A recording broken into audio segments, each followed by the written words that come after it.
All right, let's see how things are going.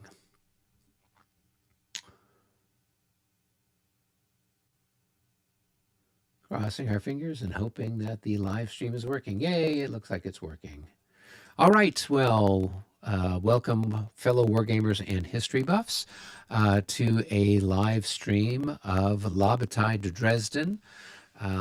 This is we're partway through the 740 turn, and the group is using the Regs 30 rules. This particular match, it is the Allies, which are the Austrians, the Russians, and the Prussians. This is 1813 against the French and their allies. And of course, Dresden is the capital of Saxony. And so the success here is important for Napoleon to try to hold on to Saxony and the other German allies here during the critical period of 1813. Now, this particular game doesn't get into the politics of that time period. Instead, what they're looking at is just like most La Bataille games, kind of the actual what's the sort of tactical outcome that anybody would have been hoping for. In the historic battle, Napoleon was able to basically sweep, and crush half of the, well, not quite half, but maybe a quarter of the Allied army that was west of the Weißritz River. And he was trying to do a double envelopment. So he got the army on the west, but then his forces weren't able to get around on the east.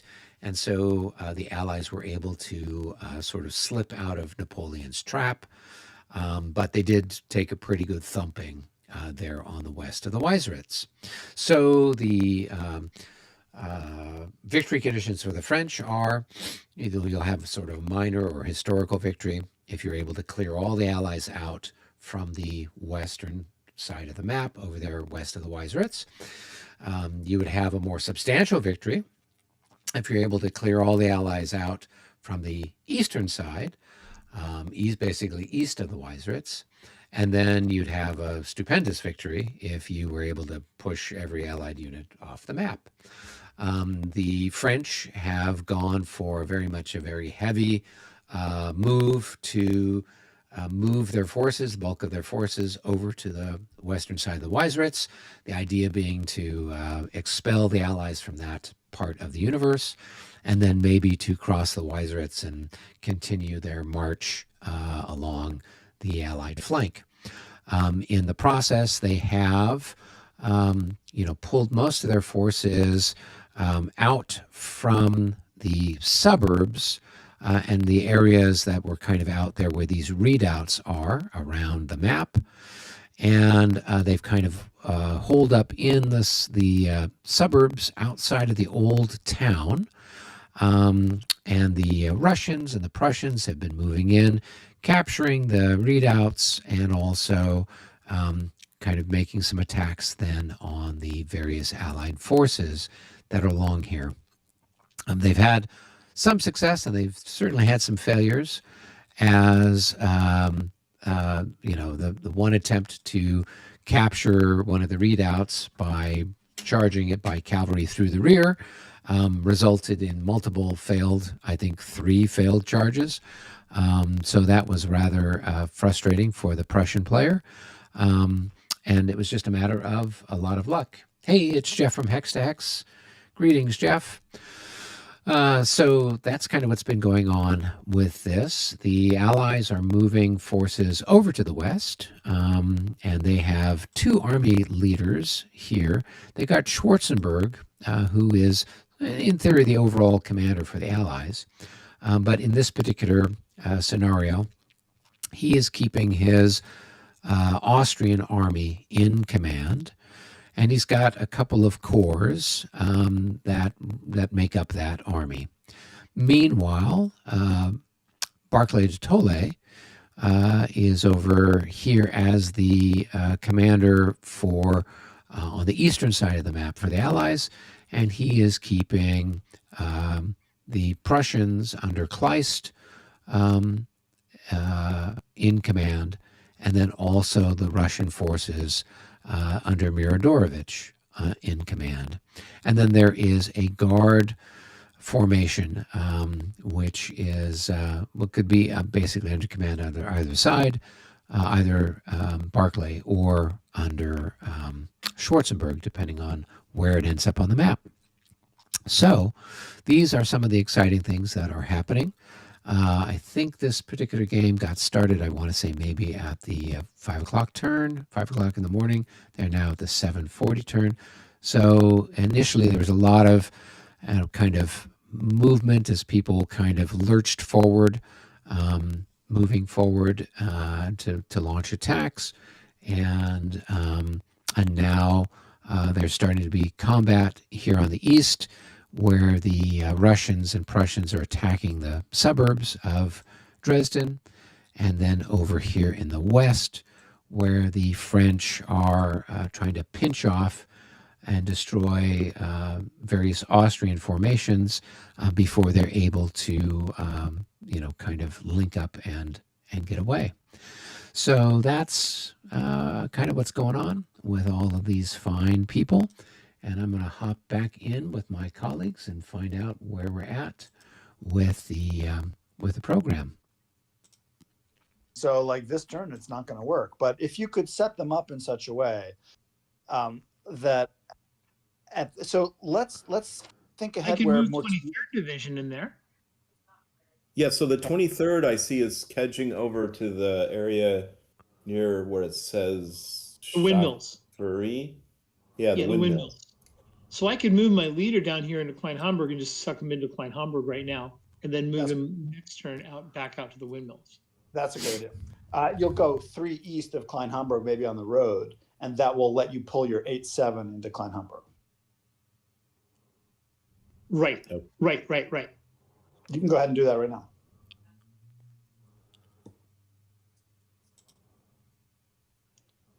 Good. So there's Testa. Beautiful.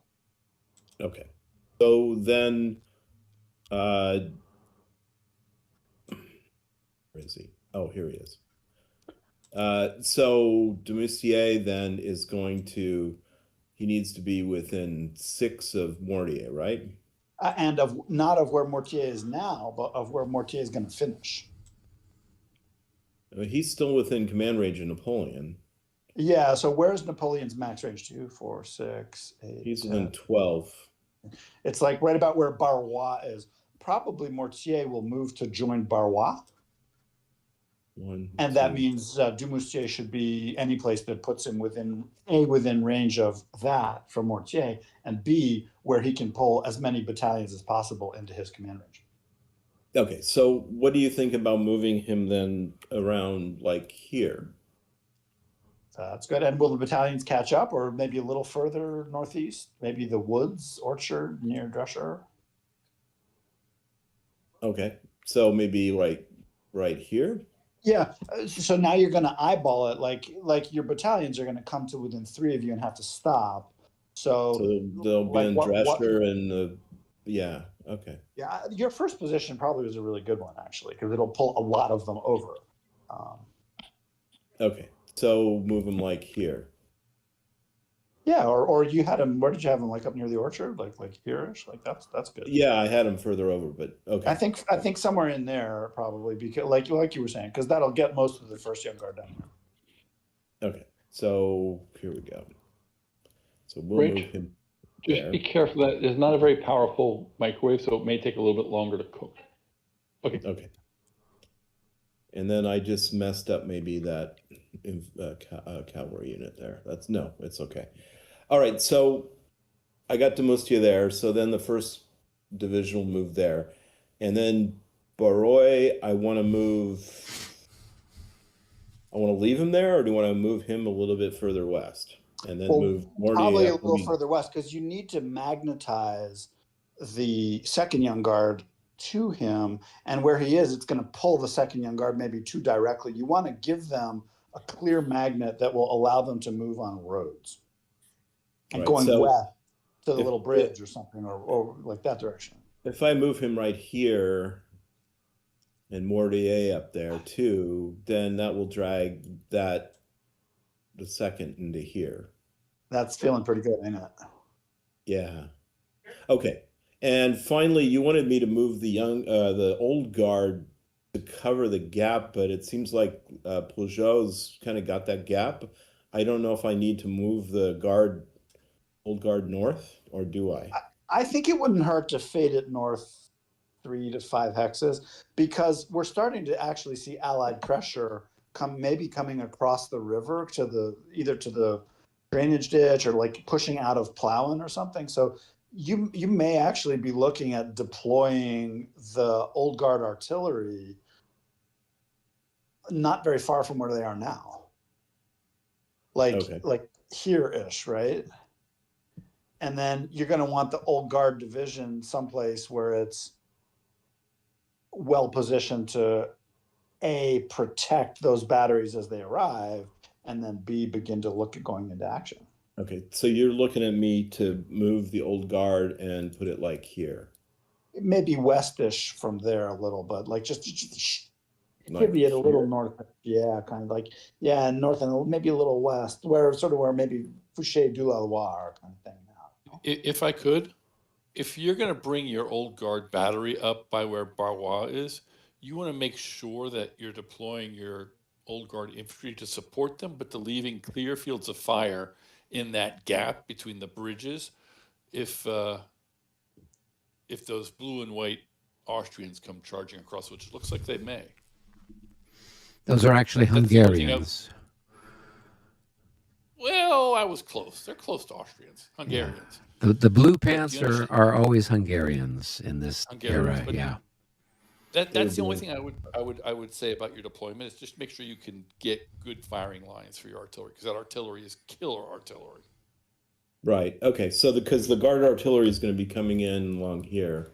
Exactly. If it deploys there, it's got a beautiful field of fire straight down that gap between the two bridges when Pujol moves his cavalry out, and you will devastate any infantry that's coming across that field. Okay. So the old guard should be south of that, and Yeah, and its mission is number one, to protect the artillery so they can't cavalry rush it. Yes. okay. All right. So I'm going to move.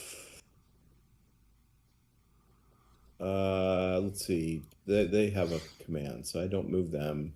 Friant will be in command, so he doesn't need anything.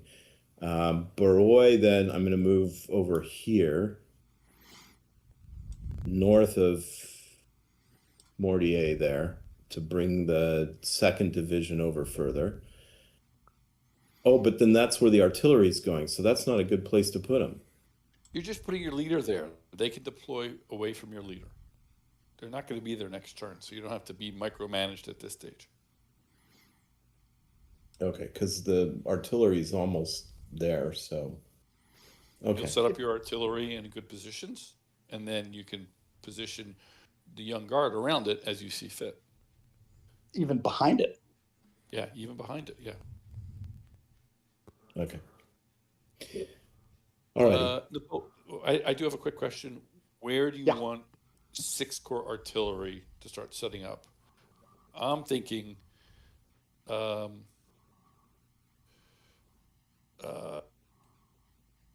where are you thinking? Let's put it that way. Where do you want 6th Corps artillery?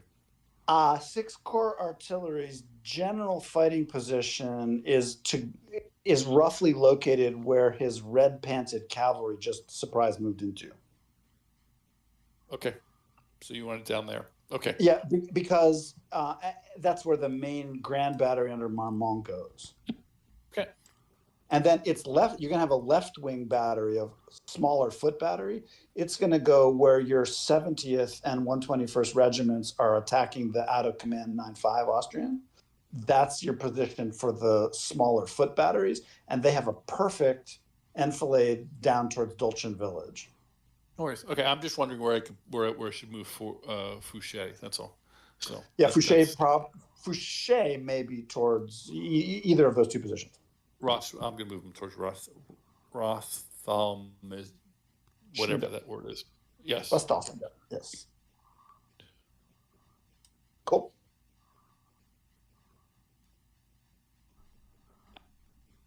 Could I move Dului like 2 hexes to the east? Yes, absolutely. Twice a turn, we have to be back where we started. Strail, Rorknitz, Zishunitz, things like that, right? That's going to be problematic. I don't know. I feel like if you spread out, then each mortar is going to end up with a 33% chance of hitting something. Well, I'm keep just in mind, gonna mortars charge also only artillery, fire once, and if they reclaim the redoubts, they get to fire twice. Oh yeah, I don't give the yes. Okay, I agree. I just think once we get rid of the congestion, spread out a little bit, I think the mortars will be less effective. If I'm in That's one my of these, take. I haven't been sitting under them all game though. if I'm in one of these little red villages, towns, whatever they are, do units exert a zone of control into them? No, you can No. leave anytime you want. Okay, so I'm gonna see if they'll let me move my disordered guy out. Because I thought he'd get an opportunity with his artillery, and I'm like, fuck that. He has to make a morale check if he wants to disengage. Yeah. Oh no, I route out. No, he doesn't because he's not in ZOI. Right. So the one that's here would be able to do it. Yeah. These guys here though are hosed. Correct. Yeah. Somebody was talking if he'll let me move him out because I thought I couldn't. Cool. Yeah. And if he says no, they'll do it. Because I'm that guy. Yeah. Well. Argument here. No. Go ahead. What do you say, Eric? There still might be opportunity fire though, right? Well, there's no zone of influence into it, so why would they have opportunity fire? I don't These guys are know. in the open. No, I'm just talking about this guy. Freely. Since No he's one, in a no one can village- do anything. No one can do anything.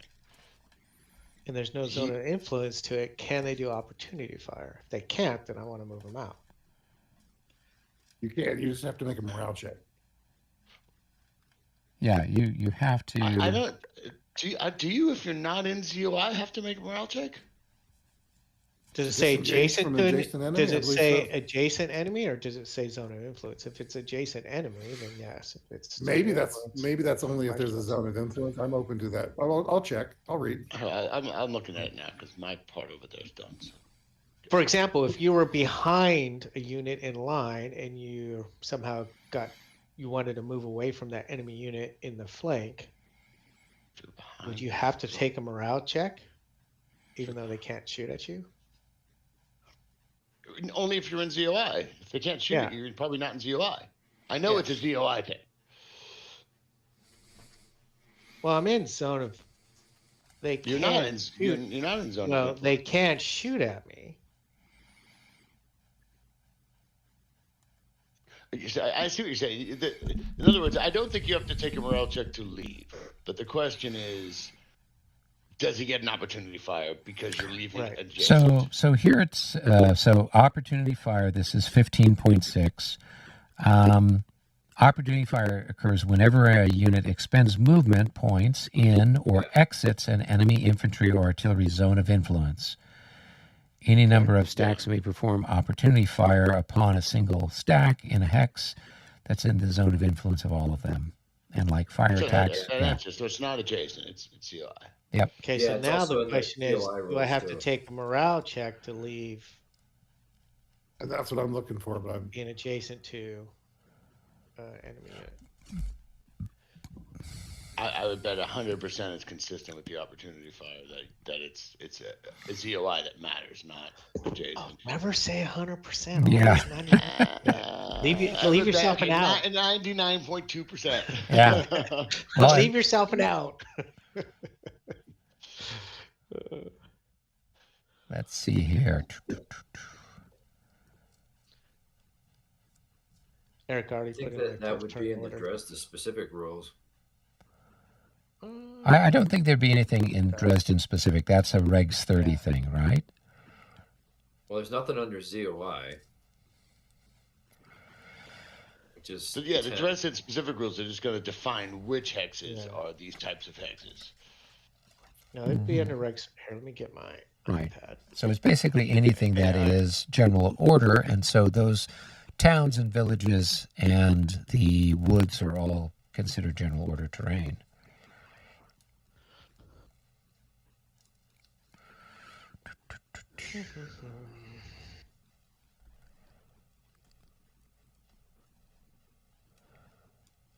The only other place it There. might be would be in movement. If it's not in the section for zones of influence. Oh, I can't even. Are we looking at whether he can leave without a morale check or whether he gets shot at? We already Whether he identified can that leave he won't without a be morale shot check. at, so it's a question of can he leave without making a morale check. Do I need? I'm gonna try AI. Oh boy. It's got to be no. It's got to be no. That's how you get the wrong answer. Come on now. Well, use Notebook LM, and then Oh, yeah. it will specific, as opposed to trying to use ChatGPT, Yep. which will pull from who knows what. Do I need to take a morale check when leaving general order? So it's 10.2.2.1. Leaving an enemy's zone of influence may only be attempted as the very first action of the unit's move. That is, moving unit may not move into an enemy zone and then attempt to exit it. However, they may exit zone of influence during their movement. And perhaps again. So it's the Attempt first thing to that you exit. do. Yes. Exit Exiting. the DOI by passing a morale check. Yep. So that guy, because there's no zone of influence into general Yeah. order terrain, can move out without having to make a morale check. Everybody else, though, it's a different story. Yeah, but those guys standing in front of the guns, I don't know if they can move, but you're almost better off trying to withdraw routing, and then they don't get to shoot at you because it's involuntary movement rather than taking the cannon fire.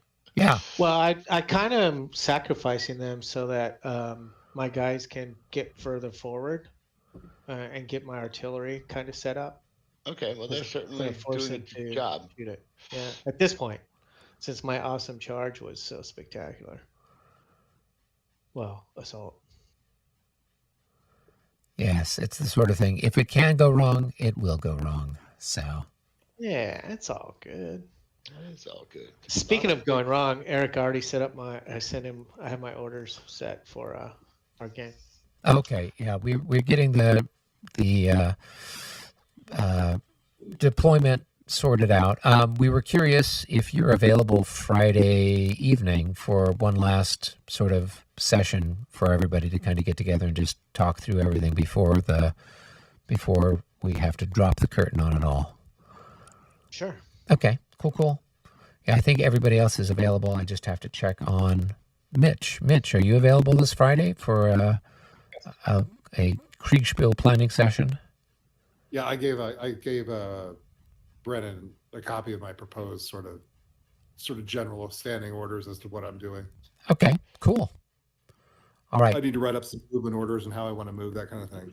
Okay, I will send out an invite to everybody, and then we can get together and we can have one last little chat session with everybody, because Michael's back in town.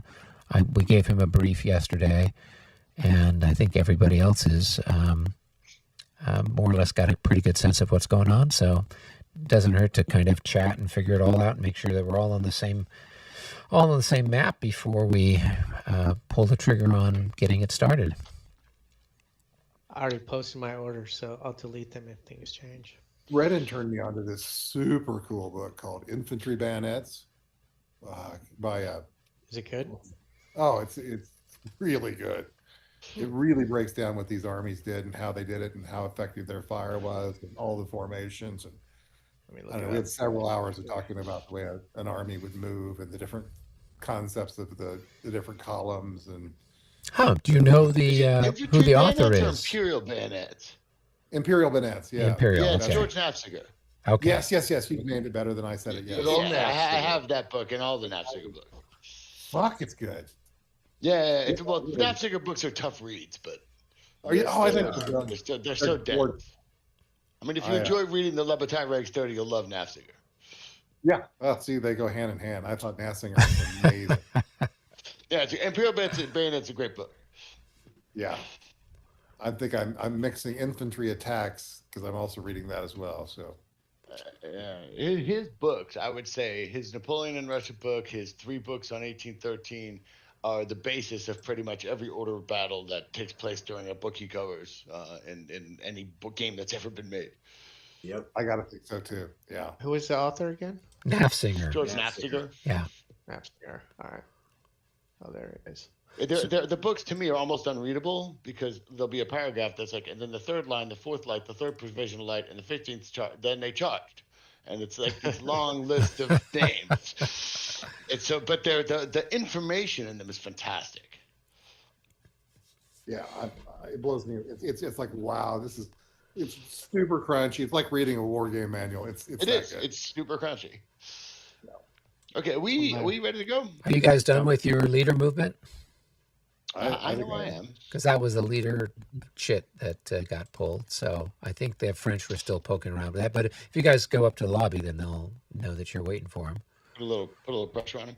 Yeah, We're still good with where we move Barclay, right, Rick? Yeah, that's fine. Okay, I think I've moved over a little bit. You could move him a little more. All right. Let's see, How many where's hexes? Roth? Here, let me many show you hexes where I'm at. Where is Roth? Hune is here. He doesn't matter. Roth is here. He matters. And this guy matters. So as long as you're within 10 of those guys. 9, 10, so about right. So in here. Whittingston is who matters because Roth is taking his commands from Whittingston. Oh, that's a good point. I keep fucking that up. So yeah, this guy. Yeah. Within 10 of him.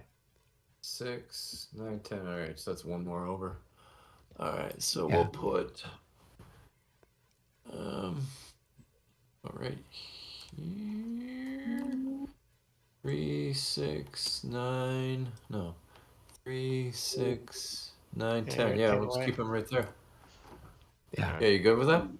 Yeah.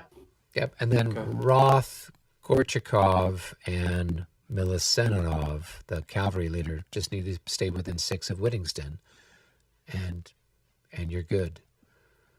So Whittingston's your wing leader for your forces over there, Rick. Okay. Yeah. Cool. All right. See you I guys. got Yeah. I was just saying, Hawkins is like, I got Hawkins to watch your tutorial stuff for bar. Oh yeah. He's like, oh, I totally want to play that. It seems like it's better than La Bataille. I'm like, I don't know about that. It I think it does a great job capturing the pace of those 18th century battles. It's a lot slower than La Bataille. You know, the stuff is slowly moving forward, and you've got this linear stuff, and the artillery takes forever and a day to get to somewhere, and you don't have really the combined arms stuff. It's still, but it's a great game. It's a lot of fun, but I think it does a really good job capturing the sort of the general kind of pace and flow of those battles, and it's got some very interesting game mechanics as well, which I like. yeah, nice. Yeah, we're gonna try to play your tutorials, learn the rules. So, All right, thank so you. the French are up in the lobby, guys. Yep. Come into the lobby, right? Not the French HQ. Hey, folks. No, going to the French HQ. Yeah, it's too late now. Why are the guys in our HQ? Hawkins, I and Brennan, correct us if we're wrong. I made a change since I had the rule wrong. This unit that was here, are we correct in that it can move because it's in general order? There's no zone of influence, and therefore it can move out without getting opportunity fired. 1. 2, because there's no zone of influence, I don't have to make a morale check to move out. Both of those things are correct. Hawkins, are you okay with me moving that guy out?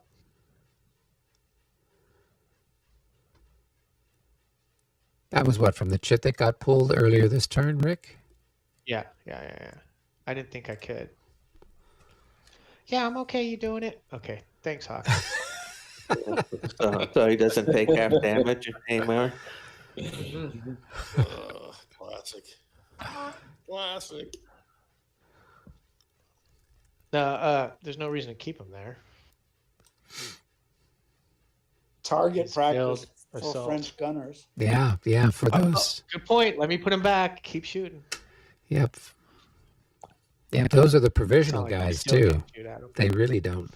I mean, most of them don't even have probably muskets that are Practice. working. So They need a lot of practice, man. yeah. And they get buck out of it, so it's like a win-win. We're done with our leader movement. So are we, I think. All right, next jets.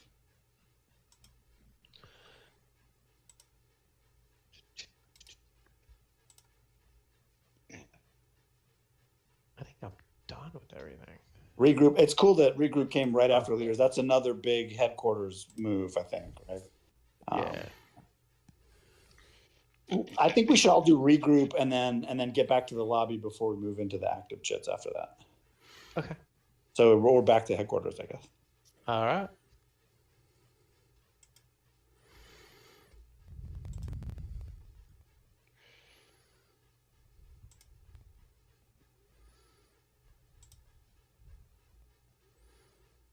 I guess we're gonna go to. I was just gonna stay here. I guess we can. I'll go down there. Okay.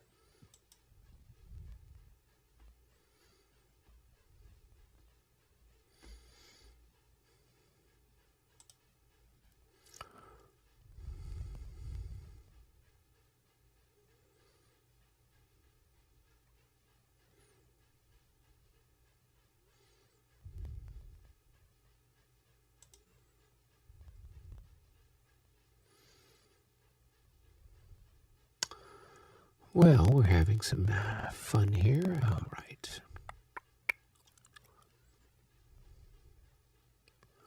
Let's see if it will let us go somewhere. So can I move my cab on the road right next to the guy in Coda? Since he doesn't have his zone of control into the hex, does he? Oh. You can't go adjacent while regrouping. You have to go around.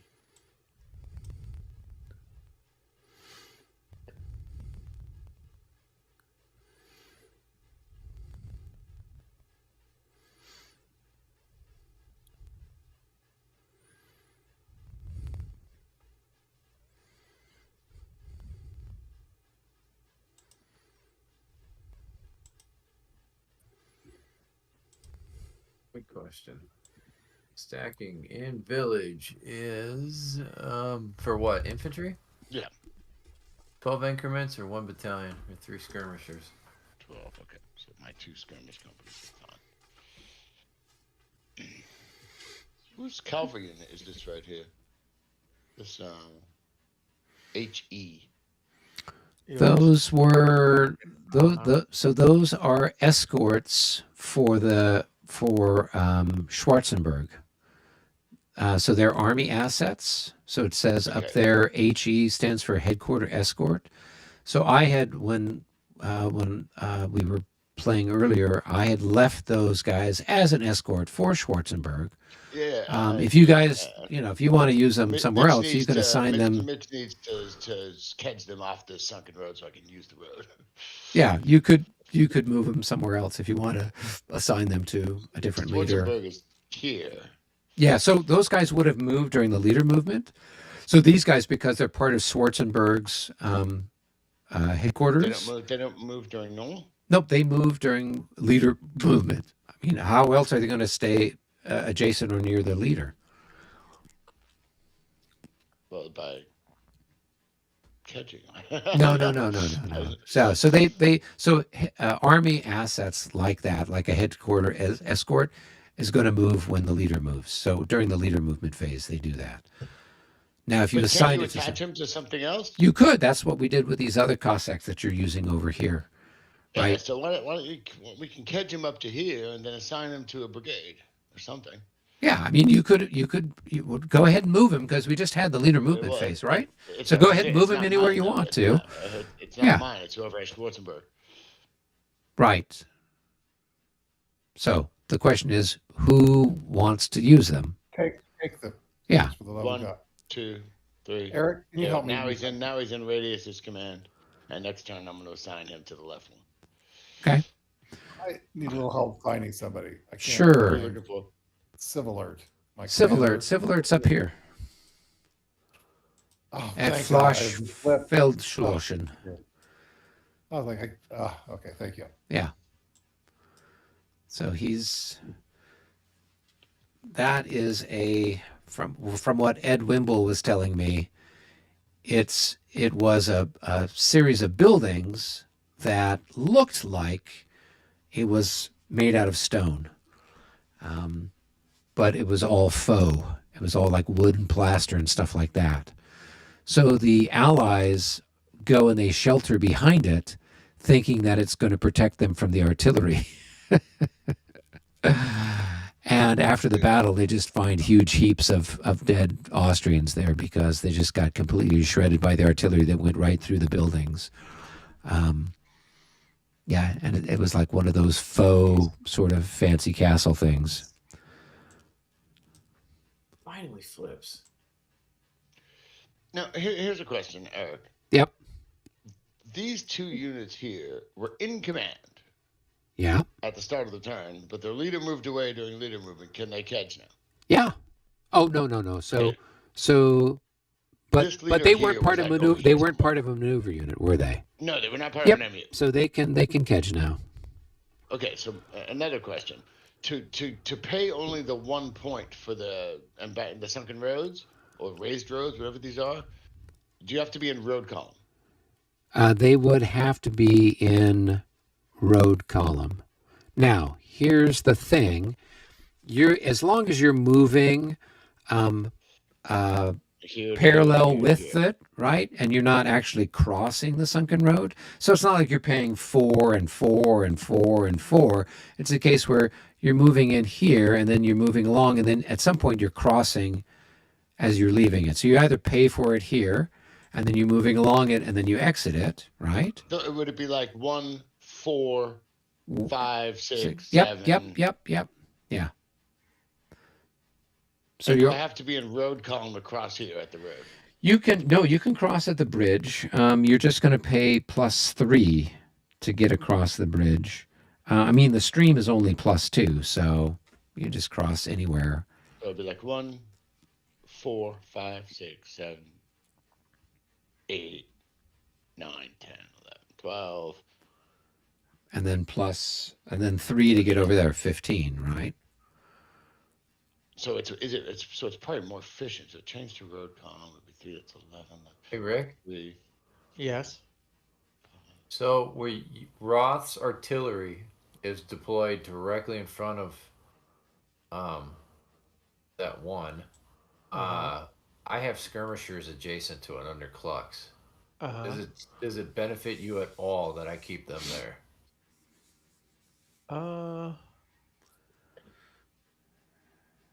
The only reason you would keep them there is once my Russian guy dies adjacent to the artillery, you move him adjacent to the artillery to die. Well, I'm keeping them there so they don't come out to play because they don't, movement points Yeah. slow down, blah, blah. I think that move points don't affect the infantry. What? What are you talking about? The movement? skirmishers in skirmish formation, so it's going to No, suck up more what? movement points for them. No, they're not. What are you talking about? These guys are in skirmish. Cavalry skirmishers affect infantry movement and artillery movement. These aren't cavalry, are they? No, they're you're right. rifles, yeah. Yeah, I was thinking, sorry. Yeah, no, that's fine. Right now, So keep them there? for one more turn. After this turn, you can move him. Okay. I mean, he has no MU over there, so you can move him now if you want. Well, if I vacate that hex with your artillery right there, I just want to make sure it's not going to screw you. Well, if you vacate the hex, you're trying to decide at that point, is Hawkins going to be like, sweet, go take it, with his artillery supporting. I have guys moving up, and I have Hune's artillery about to set up. So if you can leave them there a turn, that'd be great. Okay, I'll leave them there. I mean, they're like what? I think it's 2 increments. Bleh. Yeah, it's just, you're just, yeah. MJ, Yeah. This unit here has been sitting here for a long time. You want to pull him back to you. I didn't even know these guys are mine. Okay. But he might be able to combine a shot with me on that one adjacent unit. 2, I'm not sure. 3. Maybe. Well, I guess 1, 2, 3, 4. But yeah, I'm waiting for you to move all your Prussian stuff. So keep working on all your out of command guys, moving them. As my Russians move up. What does the orchard cost? 2? For you, 10. Orchards for infantry cost 2. They cost 2 for cavalry. 1, 2.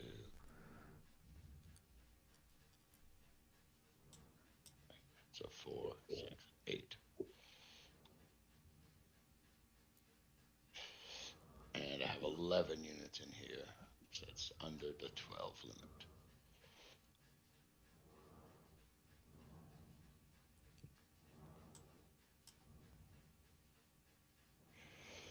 All right, and anyone adjacent cannot move away, right? Yes, if you're adjacent to enemy, you cannot leave. So even if there's no zone of influence. So the only way that you could is move them out is if they were in the command span and the maneuver unit was pulled, then you could pull them out. Well, sure. Yeah. I have a better strategy for pulling out. Anybody know where French 15 is? French 15. I think that had been, wasn't that the? I think that's the garrison in the old Stadt. Okay. I'm guessing I probably safe to start moving my Mew then. Are you number 3? Yeah. Yeah, 3. They have 15 MUs. No, they don't have 15. I think they've got about. They're using number 15. Yeah, they're just using number 15 for that one.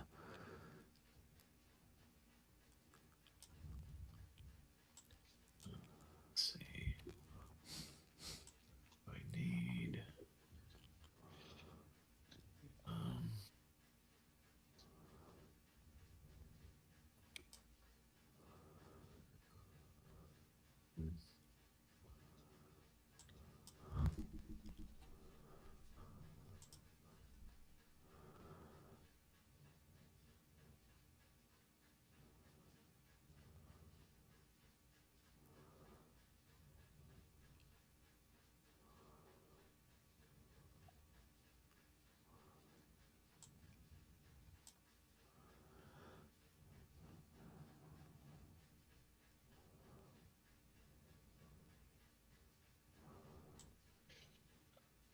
And out of command batteries can limber, right?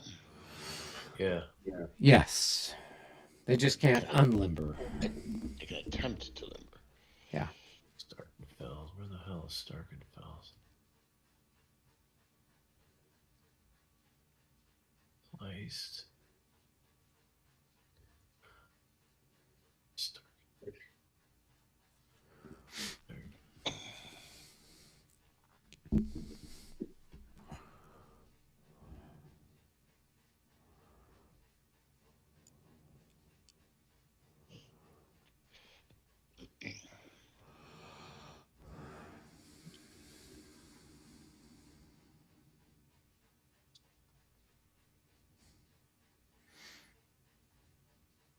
You think it's safe to move 3 with the 15 being in the old city?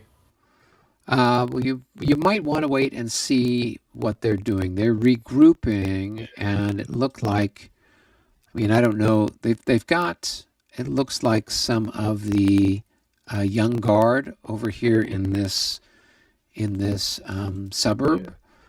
So I don't know where they're sending them, if they're regrouping them somewhere or not. So you might want to hold off on that until the regroup is done. Although they look like they're out of command range, though. Yeah, well, if they're out of command, then they would regroup, right? Yeah, they would also mark them as out of command, but Well, no, they were. I think they were in command during the command phase, and then he moved. He's moved the leader. Yeah. So he's going to catch them west, I guess. Yeah. So I would just hold off on moving them until you see what he does with them. Well, but he would have had to do that, yeah, during the regroup, right, which was. Well, this is the regroup that's happening right now. So it looks like some of them have moved, right? They've got moved markers on them. These guys here, these guys here, these guys here. Yeah. These other ones don't look like they've moved. So it looks like he's kind of pulling them towards the west. So. Yeah, I think he's reacting to the Austrian move here. Yeah.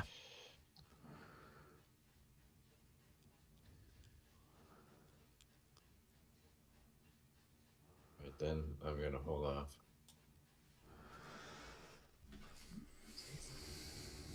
I'll pop up there and see how they're doing.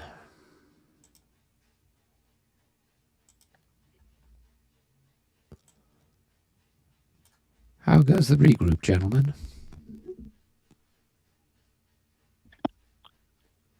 Is everybody happy here with, like, we've had general movement plans for many game hours, but now we're starting to arrive towards the engagement zone. Everybody kind of happy with like where they're at and where they're going and everything? Yeah. I mean, I have an idea where everything is, and yeah. Next turn, I'll need some advice on Ornano and where you want Ornano's cavalry Marat. So let's take a look at that after this, and we can. Yeah, we can talk about that later. Yeah, no, because they already catched over there, so then they just need, I think, one more catch. Okay, we finish with the artillery. Where is it? Okay, here it is.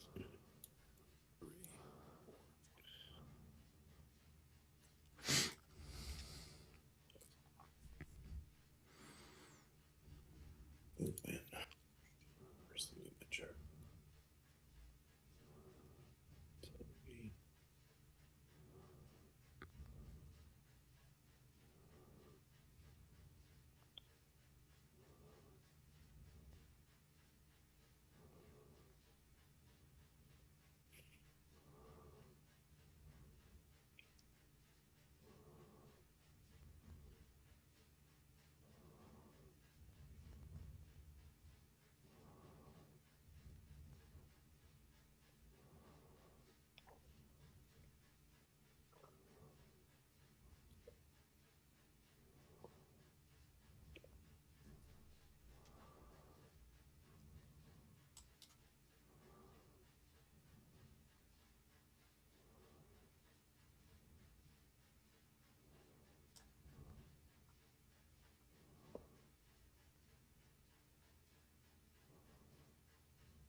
That was my guy. You just moved my guy.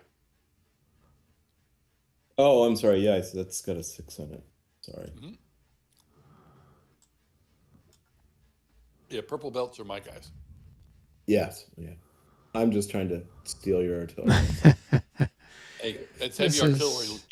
Get your mitts off it. That's right. This is where these marshals have their little petty feuds. Yep. Those bronze cannons, those are mine. There you go. I don't care about the black ones. But Whose mistress is whose? Where's the mistress? Yes. My favorite mistress is La Belle Fille, right? The 12-pounder. The when you see the French 12-pounder bronzes up close, they all have names printed over the muzzle, like La Fougeuse, the fiery one, and it goes on. They're amazing names. Matt, I'm curious. It looks like you've got a stack of guys over here. You've got 15 increments in the woods. I don't know that you could Where stack. is that? That's right here Which next map? to Klein Homburg. I think these are tests, guys. Oh, you know what? You've got one I just battalion looked too it up, many Jim. there, I think. Yeah. Because I think you you're can only probably have right. Sorry about 10, 12 in the orchards and 10 in the woods. So you just got an extra guy there. And do you know what Can- that can- means beautifully? He can roll off tackle and go into Altona Castle. Because he's trying to get to his leader, and by rolling off tackle, that puts him in Altona. So I can just move one over? Yeah, just Well, put one him. of the battalions north. Yeah. No, not And then the- not this hex. This hex here is overstacked because you're in the woods with 15 increments. You've got 3 Yeah, battalions I thought I was on there. the road, Yeah, but I'm not in road order, so. yeah. okay. And if you were in road order, you could only have 4 increments stacked. Yeah, you'd there. be way overstacked. If Yeah. you were road Way overstacked. Well, so are we good now? Yes, it looks perfect. Thank you for checking. Yeah. No, I try to do the best I can to find little things and help remind everybody. Now they're there. I gotta find these little bastards. I've been looking for these guys forever.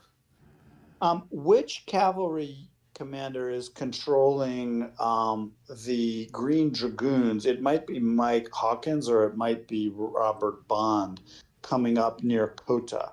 You need to leave an empty hex near the graveyard for the artillery fire to come through. Where's this? Next to the church in Kota, some dragoons have walked into the line of fire. Here. We've been trying for 3 hours to score even one hit on that church, and we just can't do it. We did get 1 hit. There's 1 fewer Austrian there or Hungarian than what started. And we just can't get another. Just won't go. Eventually it'll happen. If nothing else, you take it by storm. Send in the old guard. That's right. That would be a very efficient use of our limited.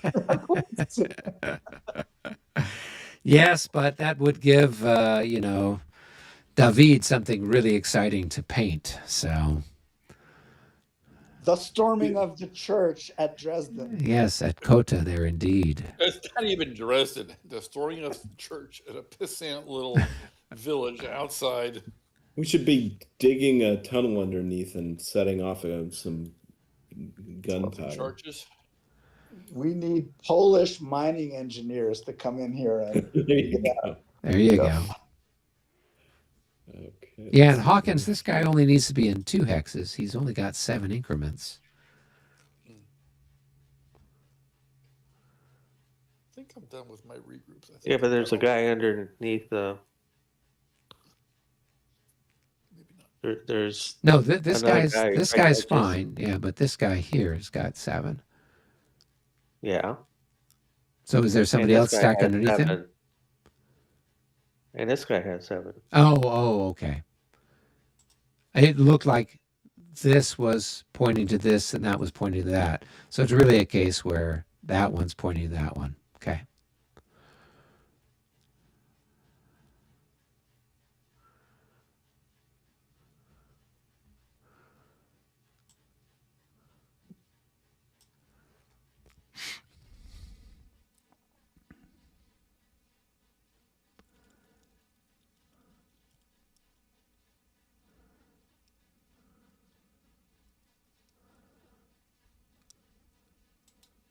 well, all these hours and hours of kedging are finally coming to an end, and like it's going to start moving into combat now. That's going to be very, very exciting. I think I'm done with my regroups.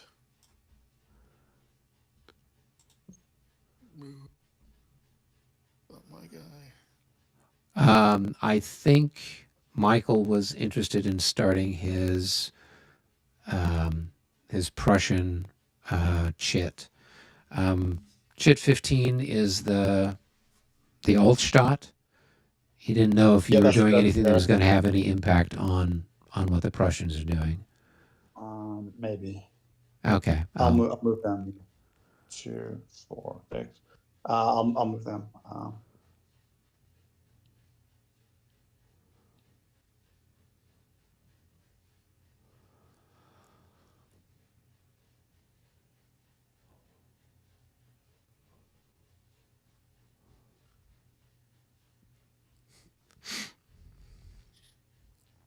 In class today, I had a student totally distract me. we were sitting talking about World War One, and somehow he got back onto Napoleonics. And so, of course, I had to talk to him like 20 minutes about Napoleonic battles. And so he was pretty clever. There you go. That's how you get you off track there. Totally got me off track. Yes, well, I can remember we had a professor, political science professor there at UCI who had served in the Weimar Republic in the government. Oh my And gosh. yeah, he was in his 80s, I think, at the time. And so we would love to like when class would kind of wrap up a little early his lecture, we would then say, tell us stories about the Weimar Republic, blah, blah, blah. So fascinating stuff and interesting character. But he was, at the time, I think this was when Reagan was president. So from time to time, they'd fly him out to Washington because he was like an expert in,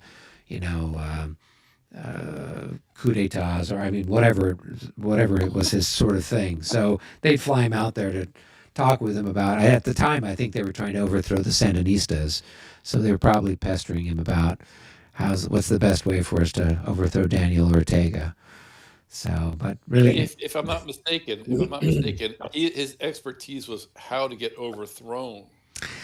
Well, having lived through it, having lived through it, you can see how it happens. So, and particularly getting overthrown by fascists. So, definitely, those are the sort of folks that we were installing in South America, after all, right?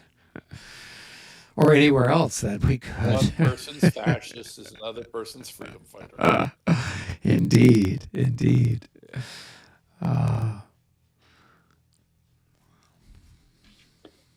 How's everybody feeling? I think are we largely done? There's young guards still moving around here, I guess. Yeah, I'm still moving young guards. All right. Then we won't rush. No rush. I just see a huge line of Prussian cuirassiers moving in our direction. That's the Russian guard.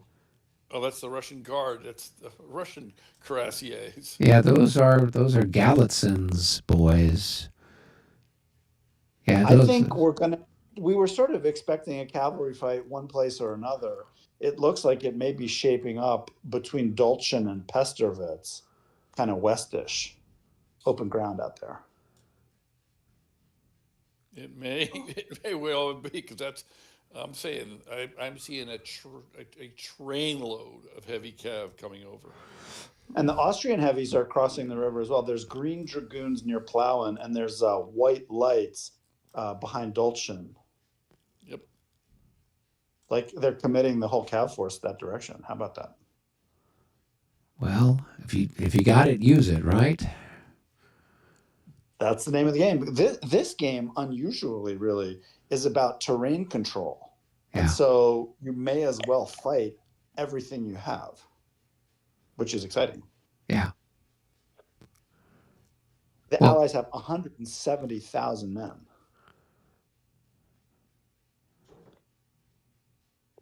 And what does Napoleon have here? 120. 120, yeah, that's what I thought. So they have 1.5 to 1 in numbers over the French. Right. But we have the mortars. Yes, you've got the sniper mortars. If Ridley Scott was doing this battle, he'd have a scope mounted on one of those mortar batteries as you are sniping leaders with your mortars. Probably a night vision scope, of course. Yes, of course. Just to make it realistic. Yeah, I don't know. This is the rocket's red glare, the bombs bursting in air. That's like big arcing black powder shells. Right. Up there back in the lobby, I think, if we're ready.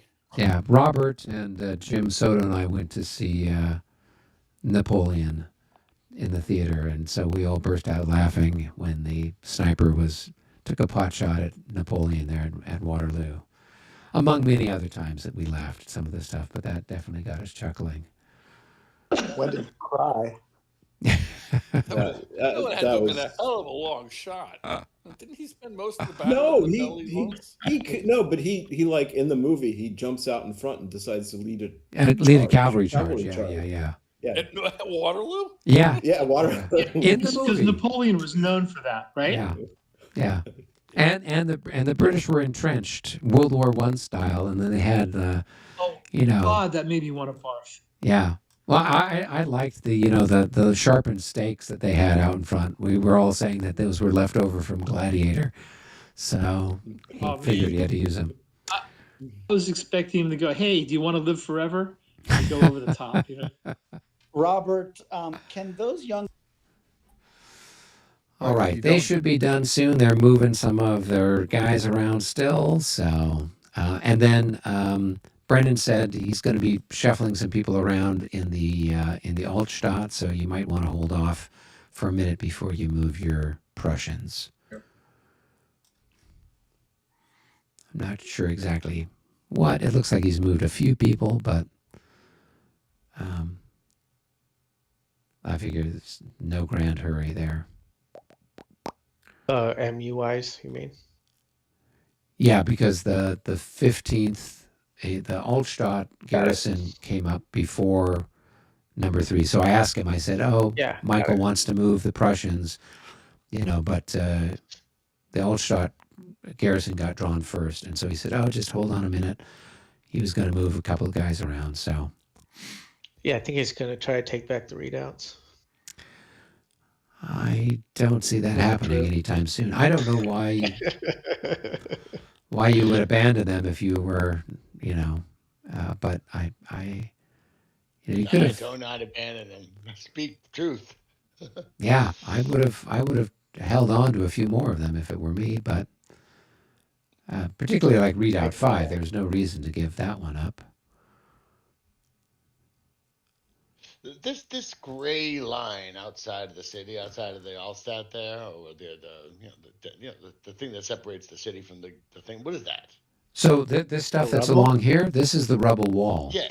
Yeah. So what they did was they knocked down a bunch of houses and stuff, and basically built a low wall all around there. And so it's just it's stones and wood and all kinds of crap. But if you're here first, do you get it?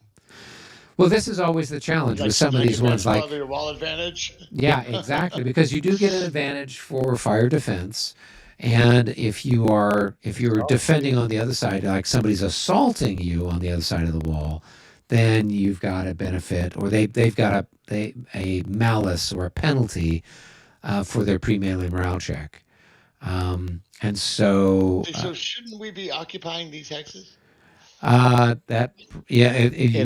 theory, yeah, that would be a good thing to do once you get to wherever you're going to be. In line, and they're in general order. Yep. And we have fire defense. Yep. Mm-hmm. Yeah. I would argue both would benefit from it, both sides. And we bring them closer to it, right? So that their mortars are less effective unless they back off. Yes. Because they might hit themselves. Correct. Yeah. So. If they came right up to it, that would be a disadvantage for them. So it would be unlikely that they would do that until some point in the future where they want to come up and try to retake the readouts later in the day. Right. No, but yeah, I mean, I there's feel like we should occupy those clear hexes in line formation opposite the wall. Yep. Yeah, and so this is always a bit of a challenge with some of the La Bataille games where it's like, well, I got to the wall first, right? Or maybe it's the case like the wall at Hassenhausen. The French hold it, and then the Prussians are coming up, and it's kind of like if we were playing Gettysburg, who's or Fredericksburg or something like that, where you've got somebody's behind the wall. You're not going to say these guys march up now. We both get the benefit of the wall. No, and the advance squarely the wall advantage applies. Yeah. So it's like whoever if you take it first, it's your wall. Yeah. So it's whoever got to the wall first should get the benefit, as opposed to both sides get it. I would agree with you in that regard, MJ. But I don't know if that's how La Bataille works. I don't know that there's anything specifically that states that. It's it's the sort of thing that makes logical sense. And so when we've played some of the games before where there is a wall or something like that, we've always give the benefit to the guy who got there first, who's basically defending the wall. Yeah, claims the wall. And then the other guy that comes up, he's got to, he's not going to get the benefit of the wall. Given the depth of these rules, it's shocking that there's silence on that. I guess there's not a lot of walls in La Bataille. Well, they would show up in like a scenario specific rules. So if it was the case of like the wall at Hassenhausen, it would show up in the Auerstadt rules. And I don't know, Mitch, Mitch just played Auerstadt.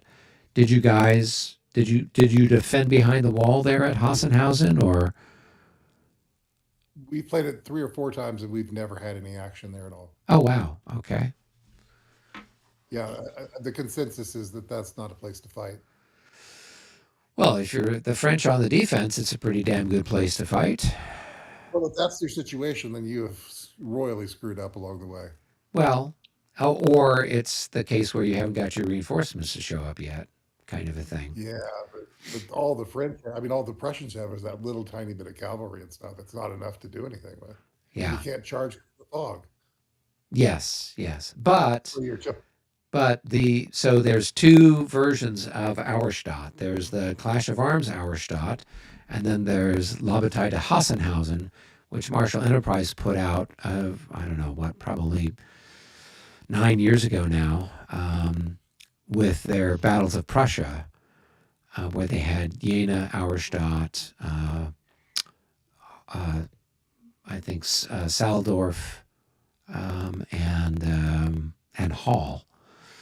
And so in that one, the Prussians have got a boatload of cavalry, like 3 times, 4 times as much as what's in Auerstadt, and it's all beautiful. Well, then if you have that much Prussian cavalry, good.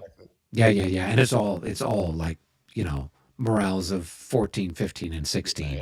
Yeah, it's just absolutely godlike. I'm playing the WDS entire Jena campaign, the mini campaign where it's like the entire Jena Auerstadt, the whole thing. Right. And the Prussian cavalry's good. The Prussian infantry's terrible. Yeah. The Prussian infantry is very brittle, very much Frederick the Great kind of stuff, clinking around. Routes. It's not so bad. You got the guard stuff. That's really good. You got your Jaegers or whatever with it, or whatever another stuff. I think that's their biggest problem is the lack of skirmishers that the French can muster against them. Yes.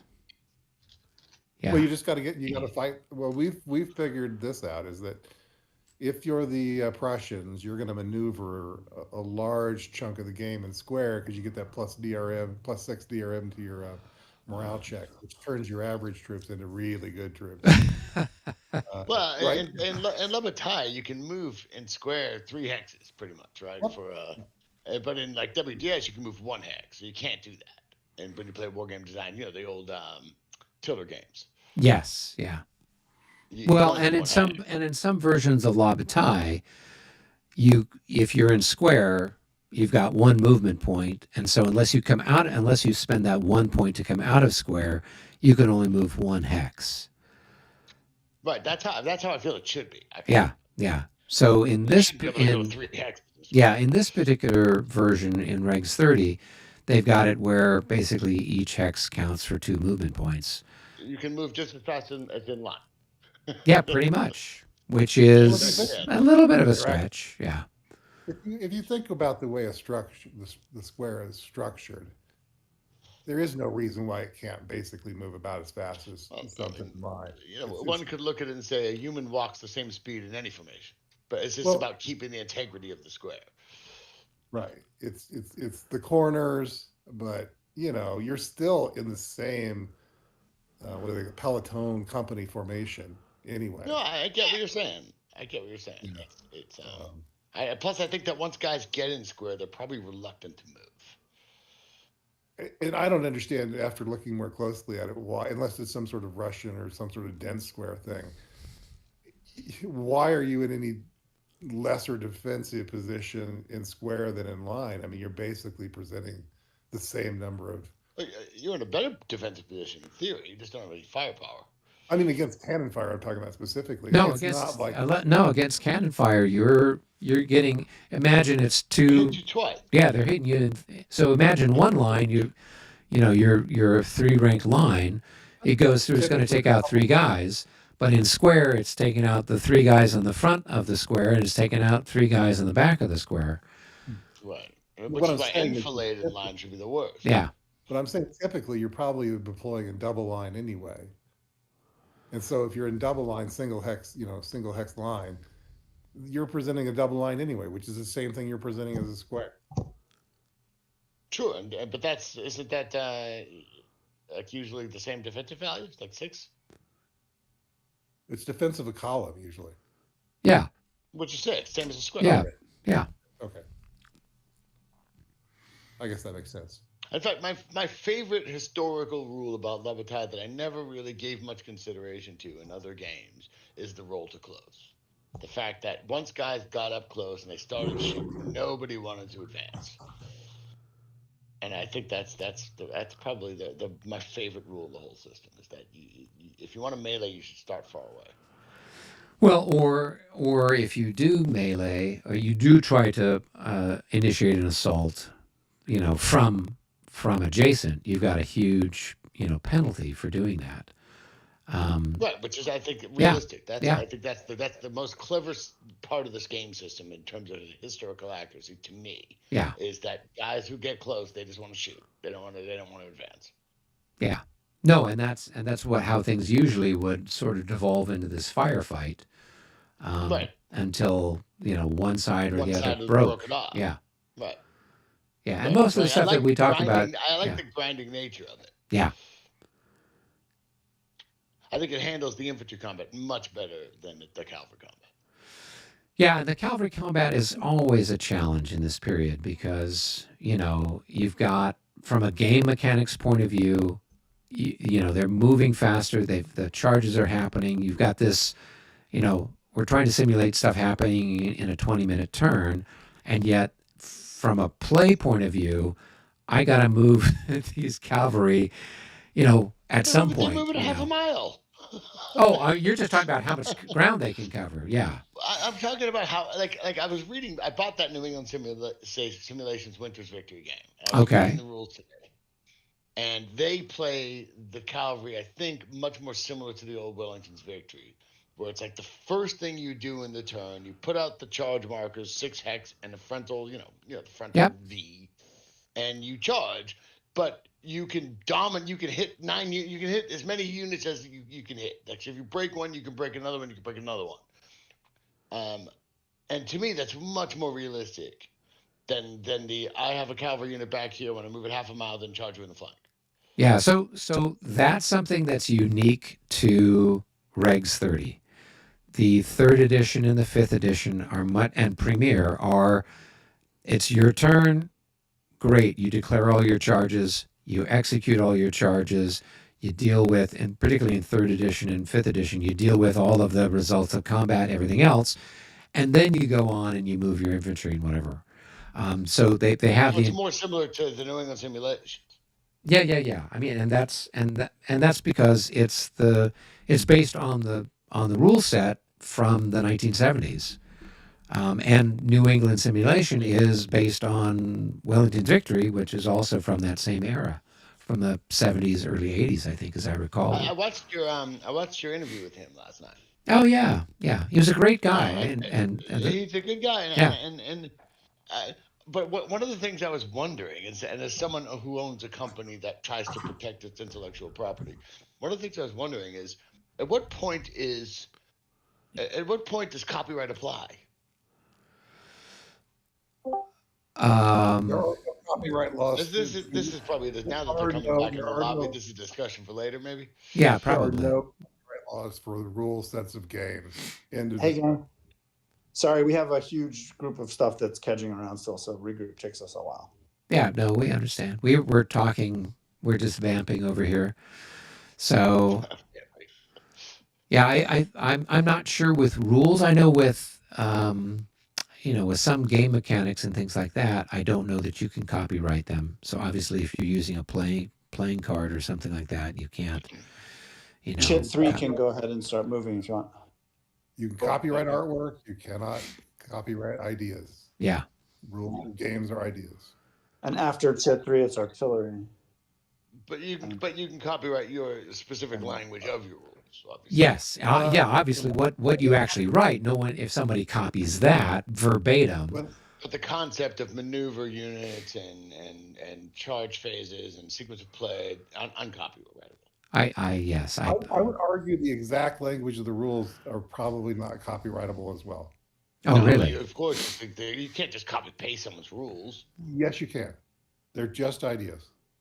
The phrasing I don't think so, dude. That's I'm plagiarism. a fucking lawyer, and I've read the cases, man. This is what I do. So if I wanted to make a New England simulation game on Aspirin S-Slang and just use their rulebook, I can do that. You know, you can't. There's going to be some narrative sections. There's No, not the fluff, not right, the but the mechanics themselves. The mechanics are, you know, you can't invent a card game, roll into a bar, see people playing your card game, and say you can't play that game. You just can't. It's my game. But that's different between commercializing it. Well, here and there. But no, there is no copyright to rules, and that's all. That's sorry.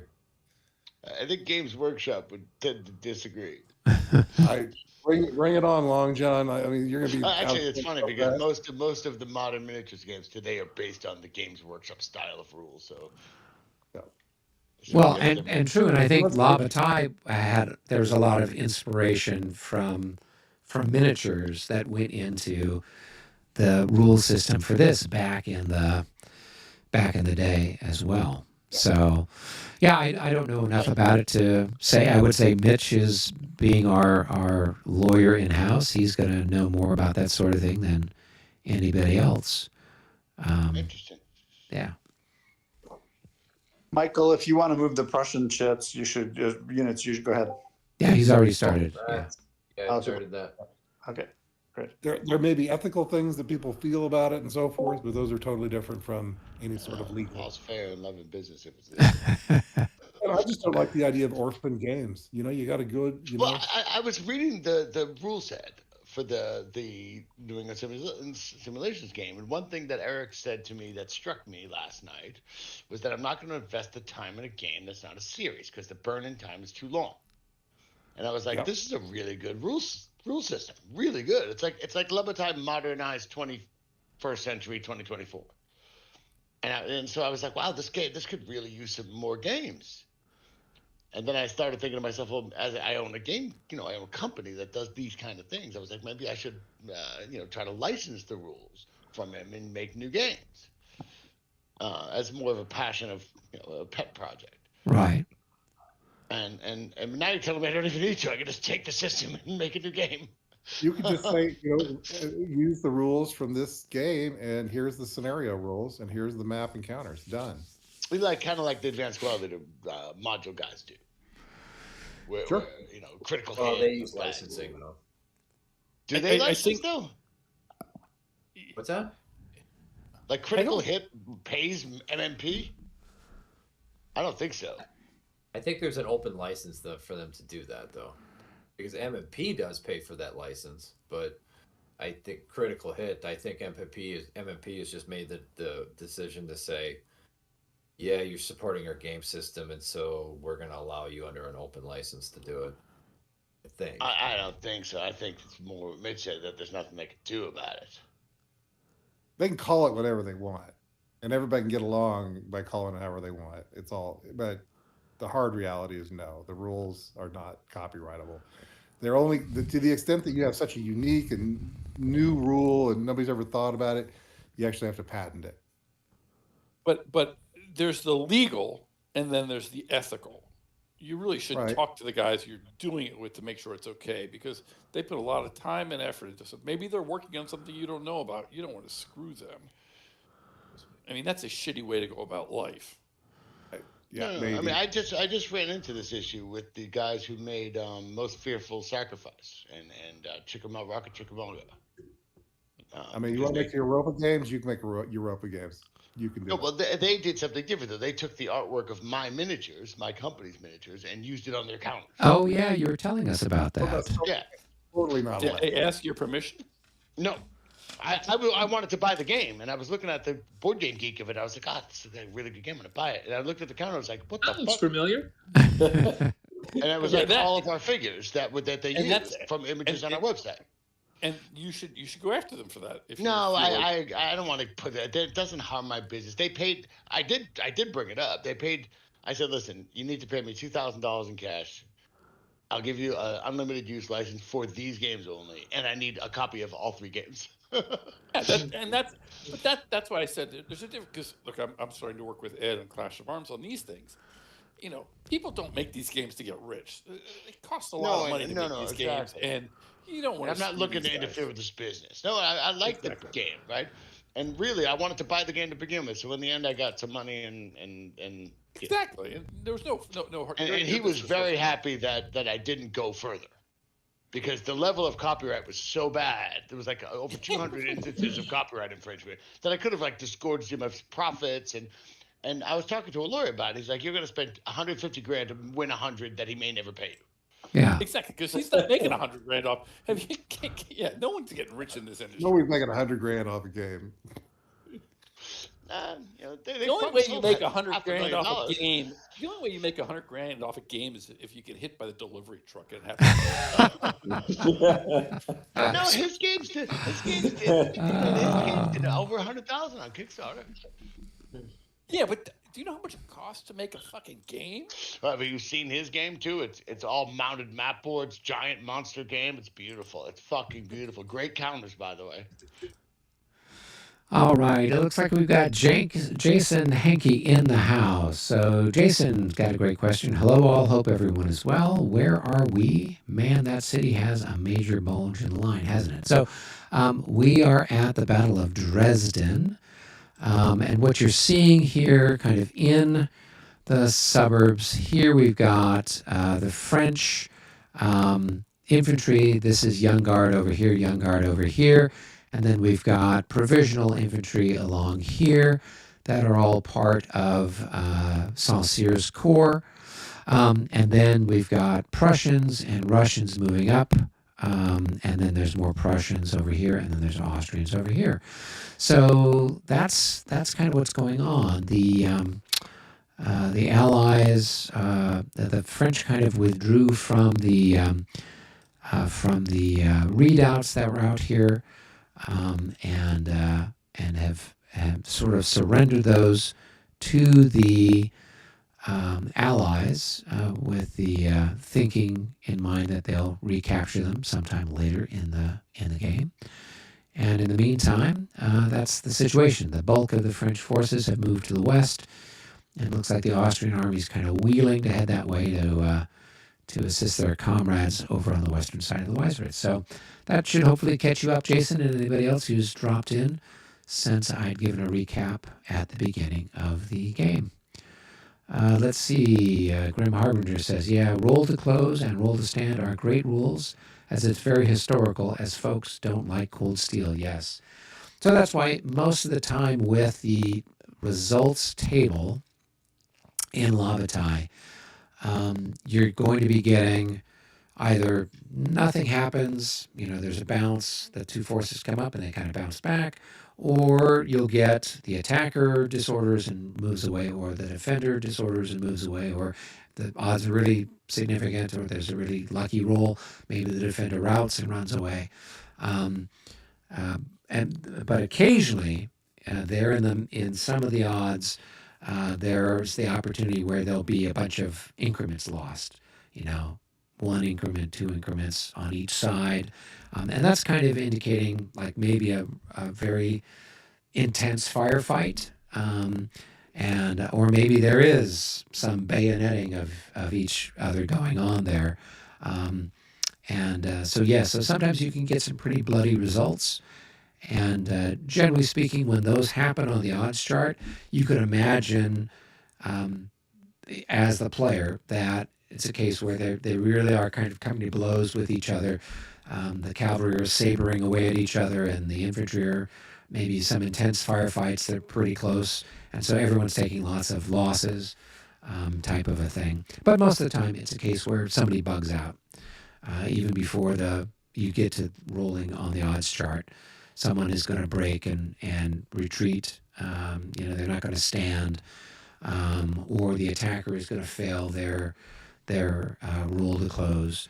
And that's pretty much been a standard rule for La Bataille since its creation. So it carries over into all the rule sets. There's some subtle variations between, Premier and 5th edition and Regs 30, but they all have that basic mechanic in there for that assault combat.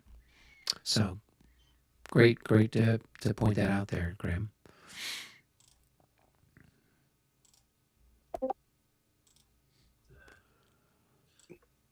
I've only toyed a little bit with the Great Battles of the American Civil War.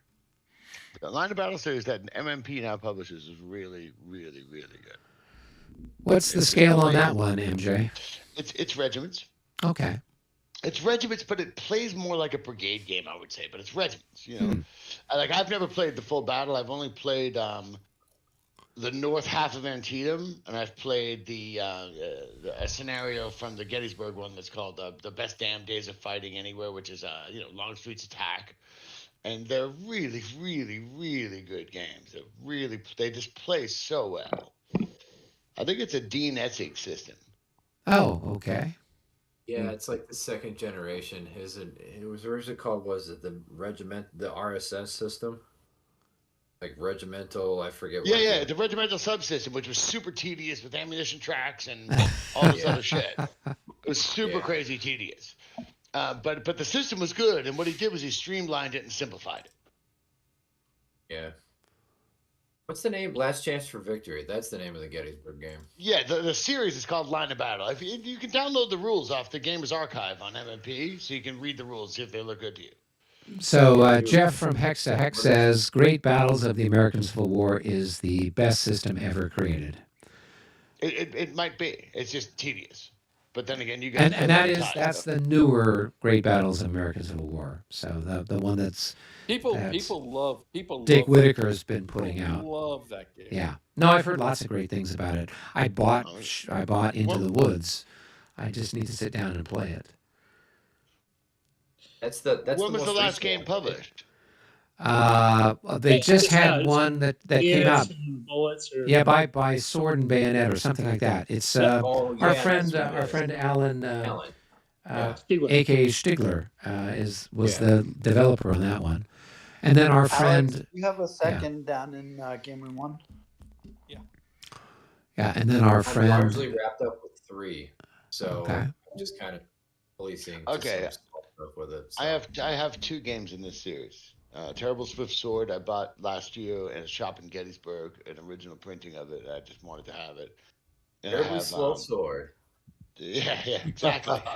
And I have the Murfreesboro one. Okay. Stones River one. Is that the Terrible Swift Sword that came out in like 79 or 78? The one I have looks like it was printed in 1922. It sat on a shelf in Gettysburg. Original veterans. I think there's I'm sorry. I have Dead of Winter. I think maybe the one. Yeah, Dead of Winter 1 is the one I have. There's Dead of Winter 2 apparently. Okay. I have the one from the 1980s. Yeah, the Line of Battle. Jeff is saying the Line of Battle is Dean Essig's game. Dean Essig. Yeah. Yep. And Stigler's game is the one that came out recently from GBACW. The Line of Battle one is a super simplified version of the other one. Yeah. The original game. Not super simplified, but it's really streamlined. But it's much better. Yes. He's up here in Portland. I'm going to get him to teach me how to play. Yeah, he's up there he's in Portland. I'd been up there a while ago. I thought I would try to catch up with him, but we weren't able to connect face to face. So, but yeah, he's a character. Excuse me. 3 is done. I'm sorry, we forgot to move a leader. Would it be all right if I just move him a couple hexes during the leader phase? We lost 1 leader. Sure. Is that all right with the coalition forces? Provided you offer them the same grace. We always do. Yeah. So I'm just going to move him back into the woods. just don't ask Rick. Rick will have a very strong opinion on it. I'm going to check out. My chips have already been pulled just last session. If something happens, just roll for me. But I've got a busy day tomorrow, so I'm going to check out. Okay, and What's then my strong opinion? and then let's. I'll send you everybody an email about just catching up for a Kriegspiel briefing on Friday. Super. Cool. Yeah. All right. Take care, Mitch. Good Wednesday, Thank you. Mitch. Yeah. See you later. I mean, Bye-bye. Michael, are you done with the Yep. Prussians? I'm good to go. I'm going to go So we ahead and got rotate in a second. Artillery. Ooh. You guys want to go west to east? Yeah. Yeah. My guys have no targets except for the backs of their own troops, I think. I think you can always take that shot. Matt has the church. Yep. So I think it's 6 and 10, so 16, and then Sobrier has a 6. So that comes out as a 22. No. That you add him to the die roll. So it's 16. So it's 16 to 20. The fire defense in the thing is 20. So it's 16 to 20. So it's going to be a 1 to 1.5 with a +6 on the die roll. Is this just artillery, or can I add my It's just the artillery in the artillery chit phase. So you're looking for a roll of a 45 or better. 43. Hit the guys in not quite. Close, what's but no their cigar. defense? Like 14 or 16? No, your guys have got a defense of 20 20. in the church. Yeah, Okay. it's a special structure. You know, I think those you games- bring out- Fight like Yeah. a man. If Napoleon's battery firing down at Gorbets, the cannons belong to Saint Maurice. So, Alex, do you want to roll that one? Oh, sure. What do we got? We got 10, 20, I think 30. We have 30 to 1.5 to 1 plus 12. Just getting the fire chart up. All right, Just throw your 1.5 dice. to 1. 22. That is not Here going comes to a do it. 42. Nope, that's a single hit at 42. You just Oh. barely caught him. We just nicked them. Just a flesh You hit wound. the cross on the top of the steeple there. You blew the top off of the pyramid. First blood. At this rate, with 9 increments, we'll be here till Christmas. Hey, in Oh, Egypt, it Christmas. was the nose of the Sphinx. Yes, there you go. That's right. Alex, Yes. I think you have a shot at my hapless out of command. Well, we hit this. We hit the guy in Gorbets first. Then did you take The Gorbets is me, is it? It is you. Yeah. Yeah, you got a little guy in garrisoning the church there. He's not that little, really. You hit that guy? We did with Napoleon. Oh, with Napoleon, so it's like a minus 56. Okay. And he takes a morale check, yeah? Yep, Yes, but you got a yes. +6 for being in the thing. He's gonna Douse he's yourself gonna with pass holy with the water. Yeah. +6. With +6, Yeah. he's gonna pass. All right. I do have a shot at this guy right here as well. But yeah, that was the one I was 16. talking about. That little sad man that's out in the Yeah. open. 16 to 6 is a 2 to 1. It's a 9 fire defense for battalion. 9 fire defense. No, He's it's got 9 fire defense for isn't it? battalion No, mass. it's 6. I No think. way. It's got to be 6. No. It's as long as he doesn't exceed 9 increments, their fire defense is 9.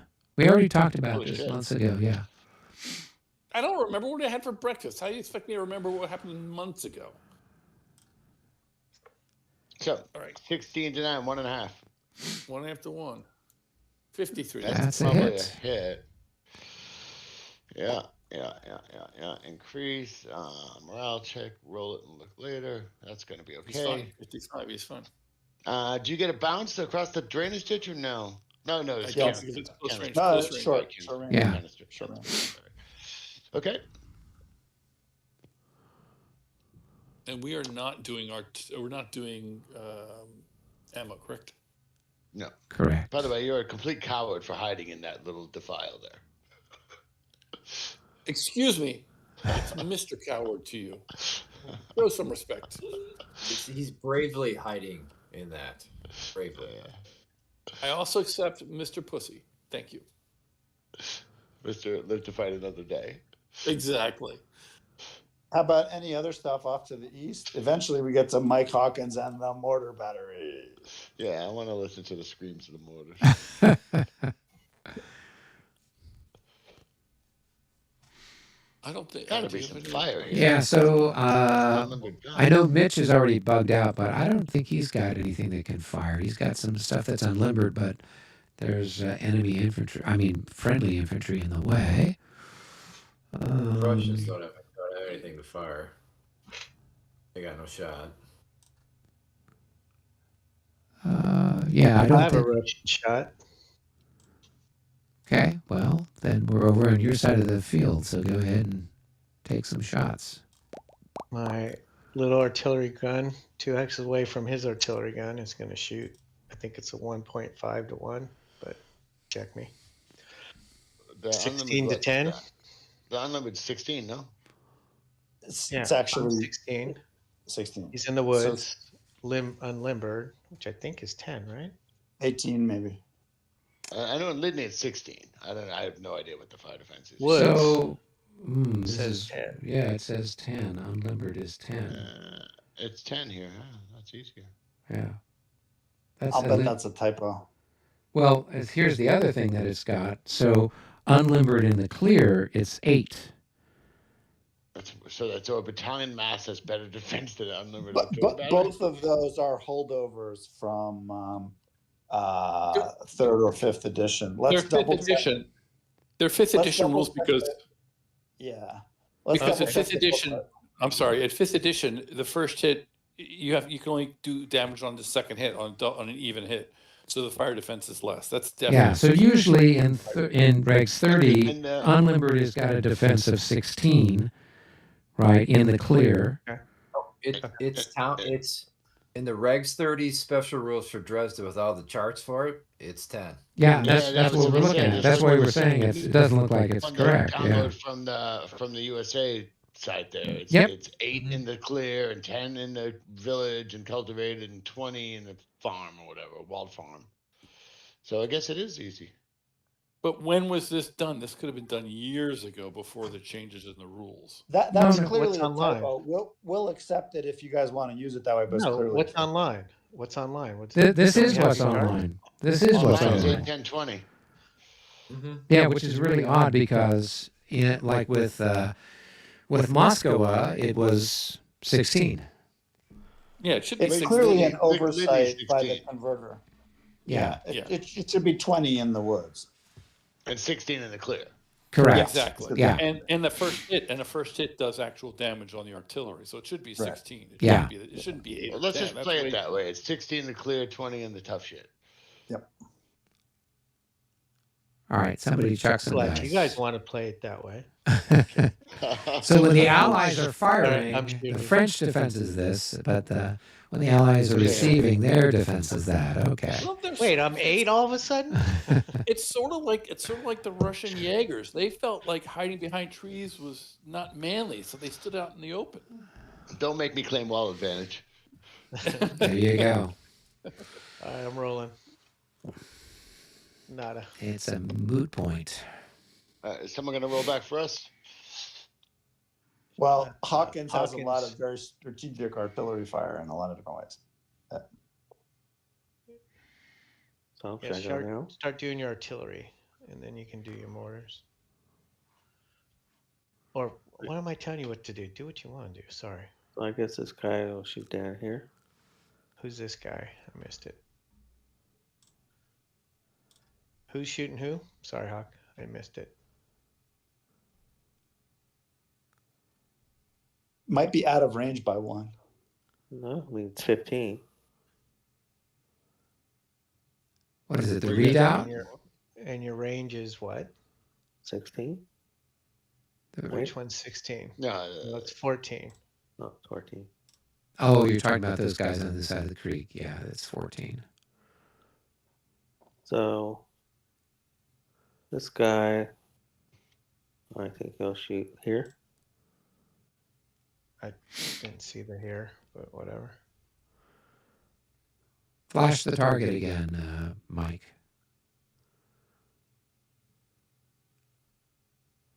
In Am I the disconnected? Who's flashing? Are you guys Grosse seeing? Garden. He I'm not flashed seeing anything. an infantry unit in the Grosse Garden. From the readout?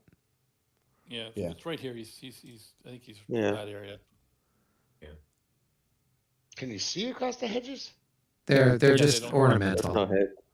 Okay. So which one are you shooting? This one here? So do you have to go from the middle of the hex when you did line of sight? It's the middle of the hex to the middle of the hex.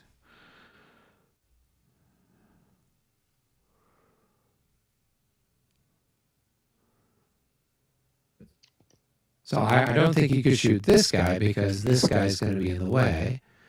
So I'm wondering if you've got a line of sight to this guy, because wouldn't this guy be in the way? You know what's so funny about these two guys is that the way this game works. This guy's out of line of sight, but yet he blocks line of sight to this guy. It's just weird. No, he doesn't. If he's out of line of sight, he can't block. He's tucked behind the corner. Is that how this works? Yeah. Good to know. So I mean, can I shoot at this guy and then have follow through here? Yes. Ah, Yeah, it would follow whatever the path is. yeah. So I'll shoot this guy. Okay.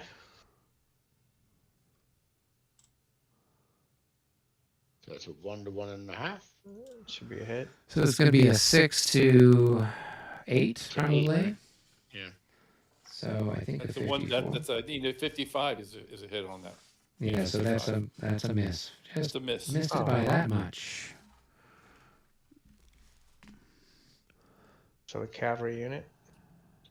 Yeah, it bounces through to the cav to the lancers. It's a That's miss. definitely a miss. Yep. And And then the guy to this the guy. yeah. Well, it bounces this guy too. Because it's not exactly on the vertex. That's just leaders there. Oh, is that just leaders? Yeah. Okay, yeah. So 53 at 1 to 1. A 53 at 1 to 1 is a hit. Right? Anything 51 or better at 1 to 1 is a hit. What's the range of the gun? 14. Jesus. But you have this thread pulled to 16, right? I You should wonder have why the is thread that? pulled to 14. Well, yes and no, right? The reason it's pulled to 16 is it gives you the accurate trace beyond the target. Oh, If because you the go to- target was 8 hexes, right? So you pulled it Yeah. to 16. Yeah, gotcha. Sorry. So he still has one more attack on that 7-7. Okay, this guy. Yeah. Yeah. It's crazy that he's getting 1-to-1s from this range. And there's another hit. Column. Bing. Yeah. Welcome to Rules 30. Yes, where nothing, there's Cannons no and friction, lasers. there's no walls, there's no anything to slow down the cannonballs there. No broken down wagons, no ditches. No shell fire. It's all just shot. So I gotta shoot at him. Open Shooting covered on in butter. sheets of ice. So Troll. are we taking morale checks or what? Rick's been rolling them. He's So- been rolling there. Yeah. Rolling good. So here to here. Just roll. Yeah, just roll. Oh, God. It's going to be at least a hit or two, yeah. Welcome to Because Vassal. it's 2 to 1, right? Then shifted up to 3 to 1. So 63 at 3 to 1 is probably going to be. It's 2 4 to 1. hits. It's actually 4 to 1. It's up 2, right, for grape shot. Right. Yeah, So plus 3 from to 2 to 1 would go to 2.5 to 1 Oh, to go to sorry, 3 to sorry. 1, Yeah, right? you're right. You're right. Yeah. Yeah, you're Okay. right. And then plus 3 for the leader. That's a 66 roll. So Yeah, it's 2 hits. 21 minus, yeah, they're going to bug out.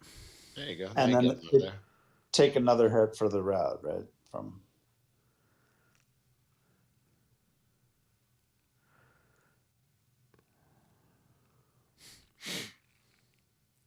Rick, how many hits did you mark for fire there? 1 or 2? 2. 2. Okay. He died. How many is he? 7? 6? Yeah. Yeah, he's still got one Okay. increment left. I mean, Well, am I when he dead? retreat- Yeah. Well, when he retreated, didn't he lose another one? He did. That's why Rick I marked saved it him off. a buck. Yeah, I think he started with 3 and he's got 6 now. yeah. So 1, 2, 3. I assume I can't go there. Sure you Supposed to can. go straight back. Straight back.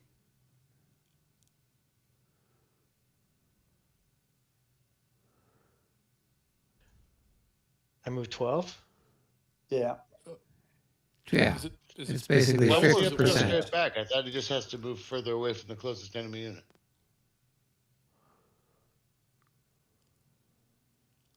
Like 4 That's here, true. 5 here. That's 6, true. 7, Good. 8, 9, Well 10. said. Well said. Well said. Well said. Well said. Yep. That's correct. Okay, cool. Then from there, you got to keep moving as far as you can. You got 1 more to go back to the ditch. Well, You can got I to go like across here the or ditch? there. You don't have enough to get over the ditch. So you go You stop to it the and ditch. stop. Yeah. There So you go there. Yeah. Cool. All right. Next guy. here. Oof, oof. It's fine. God damn, his rolls are crazy. 53, so it's fine. Another 2. 3 to 1. No, that's only 1 hit. Oh. He has rolled 54 or higher in the last 5 rolls. All right. 53 or higher. Those guys are going to bug out. Yep. Flip.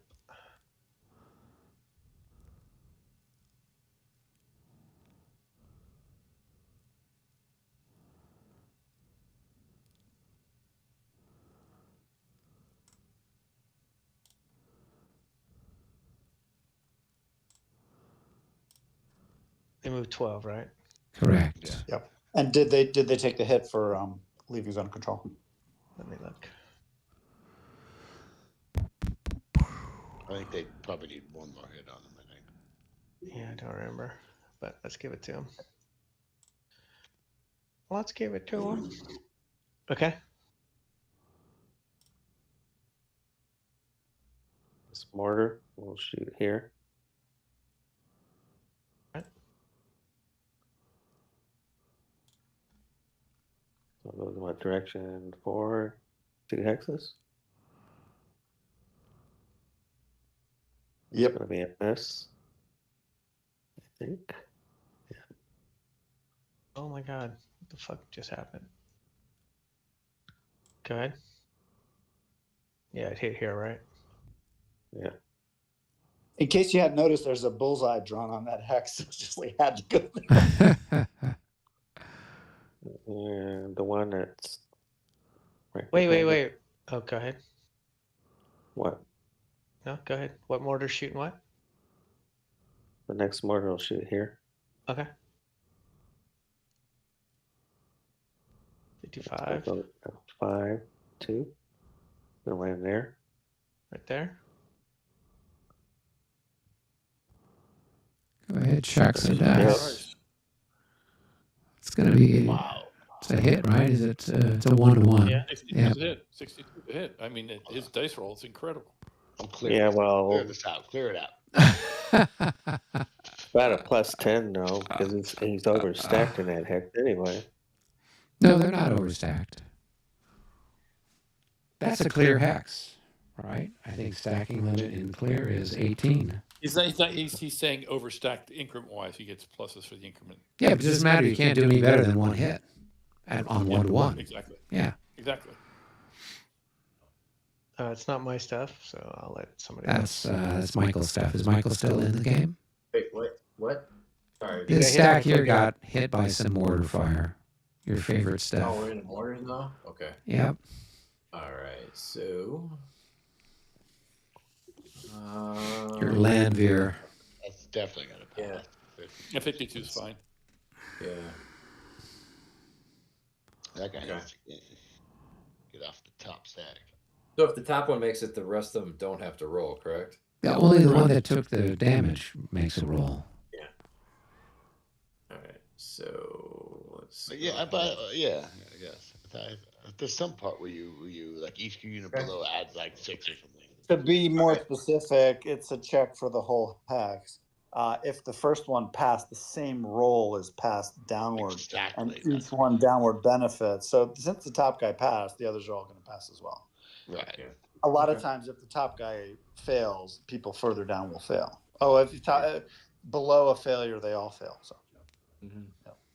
So this mortar, let's shoot here.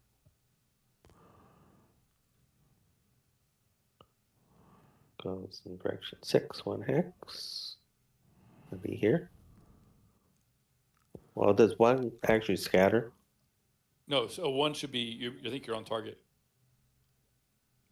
Okay, so the cavalry unit gets hit. Not mine. 45. On 1-to-1. Nope, that's a miss. That's a miss. So he doesn't actually take a hit. Okay. Correct. Right. It feels like you were just expecting him to hit. Given his Well, Rick was like, "Oh, he takes a hit." Oh, this guy back here. Oh, I meant as in he like hit Yeah. the hex. Sorry. Let's see, what's 14? I'll be more specific if I say something. Crashing out of the skies, thundering power. Oh, you should be saying, you should be calling out like he goes boom in a thick Russian accent. So this guy will shoot at him. Wait, who's shooting where? Sorry. That's not my stuff. I don't care. Do what you want to do. If he rolls a 116, does he hit this guy? If he rolls a 1-6, does he hit him? I don't know if it could. It depends if It's got to be a minimum range. Huh? I don't know if it veers 3 That hexes or missed. not. That's the question. On a 6, it goes 3 hexes scatter. Yes, it would hit him.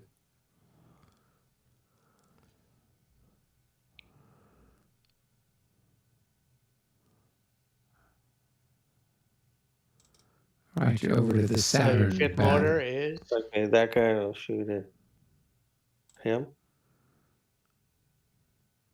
Well, didn't you just do that one?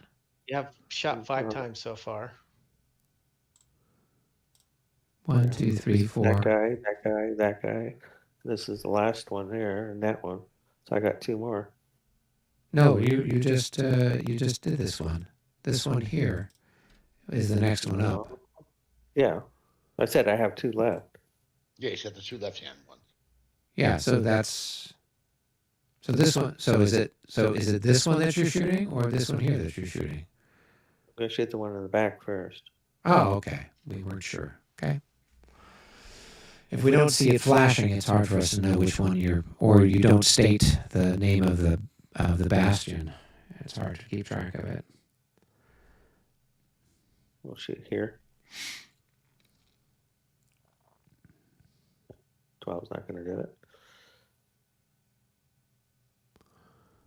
Wait, aren't you Well, rolling no, for scatter? Your first, the 12 is the scatter, isn't it? Or is it the 2-4 to the scatter? Oh yeah.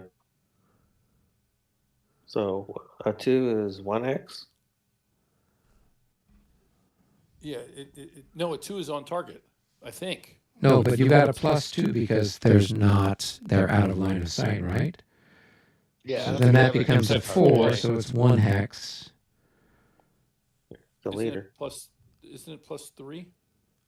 It's +3, so it's always at least 1 hex scatter. It never lands on target. It's a miss. So on the leader. Okay. And then the last one is going to shoot. Question while he's figuring that out. Could that have hit the leader? No. No. Can't. Yeah, Can't hurt. regardless. Okay. So I'm going to shoot here.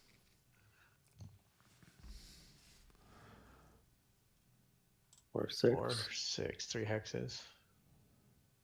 That's gonna. That's straight back. It's gonna be a miss. That's a miss. All right, is that it for artillery? Should be it on my side. Now we get to move the guard. So did anyone shoot down a Coda? Yes, they did. All right, so we'll move the guard. Let's see. So the guard. Let's see. So, Eric, Yeah, Yeah. can we go to game room 1 for just 1 second? I've got a question for you. sure. Don't We have a want to second. interrupt. Don't want to interrupt the movement. Boop, boop, boop, boop. Hello?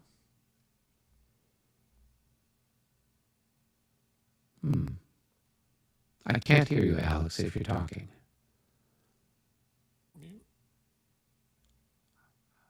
I still can't hear you.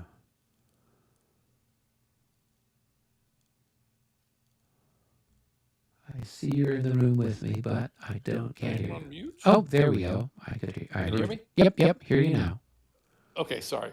It's a question about the fire defense of Battalion Mass. Yes. You had said it's 9. Yeah. So if you look at don't look at the charts, but look at the rules. I am. Hold on 1 second. Yeah. Now my computer's a little screwy at the moment. Sorry. What is going on? Right. I was looking at the rules, and it says Battalion Mass has a fire defense of a column. So which rules are you looking at? The La Bataille on the 1.7, the download. The download from La Bataille US. Okay. I don't have that one handy. I know that we'd already talked about this, and with like Brennan. I don't remember, but that's why I'm asking. That's why I wanted to So- go to a separate. I'm not arguing. I'm yeah. curious. Oh, I'm just okay. curious what we're doing. Yeah. So this is where there's an error in the regs charts. So in the charts that are 5th edition, right, it says that the fire defense for Battalion Mass is 9, unless they've got more than 9 increments, unless it's a mass, if it's a large target. So when they converted it over to Regs 30, they didn't write it correctly. Okay, that's okay. That's all. So just like what we saw, where it's showing the fire defense of the artillery being what the 5th edition charts are, they messed it up when they did the charts for Regs 30, they didn't carry over the language correctly from one to the next. So that's why, So it's there. And I'm not looking at the chart. I was just looking at the rules, and the rules you're saying are incorrect. Okay, that's fine. Yeah. So that's why that's what it is. Yeah, because we identified that pretty early on when we were going through it. So it says here, so Austrian units in battalion or regimental mass have the fire defense of a line unless the number of increments in the hex causes it to be a massed target. Which is funny because it says here in the La Bataille US, a battalion mass has the fire defense of a column. Yes, So and it's not even that's not even a misprint. That's just like a totally different interpretation. Exactly. Yeah. And so that's why we're like, okay, they don't have this right. So that's why we've been going in with that way, yeah. That's fine. That's why I wanted to take it to a side room. It was not necessary for a large conversation about it. Yeah. I was just curious what we're doing. Yeah. No worries. I'll see you back up in the Thank lobby. you.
Robert, when you move those guys, just please always make sure to have a checkerboard so that no battalions are ever next to any other battalions. There's always a checkerboard and there's always intervals. A checkerboard? Okay. There's never a solid line of units ever. It's always a checkerboard. Okay. Well, I could move these guys over here, leave them here. That's kind of checkerboardy. But I can't move the artillery because artillery can't go across the bridge because there's somebody in the way, and he can't go across the drainage ditch, so he's kind of stuck there. So, I mean, you try to make the checkerboard at all times, except when it's impossible, then you can't. Right. Okay. So it's checkerboard now, I think. The reason is that empty hexes are much more powerful than units. Because units can do one thing, but an empty hex, you can move other cavalry through it, other infantry through it, artillery can fire through it. So the open hexes are crucial to power, in combat power in this game system. Right. Okay. And the most important first part of it is mobility. Okay, and he's within 3. Okay, I'm all done.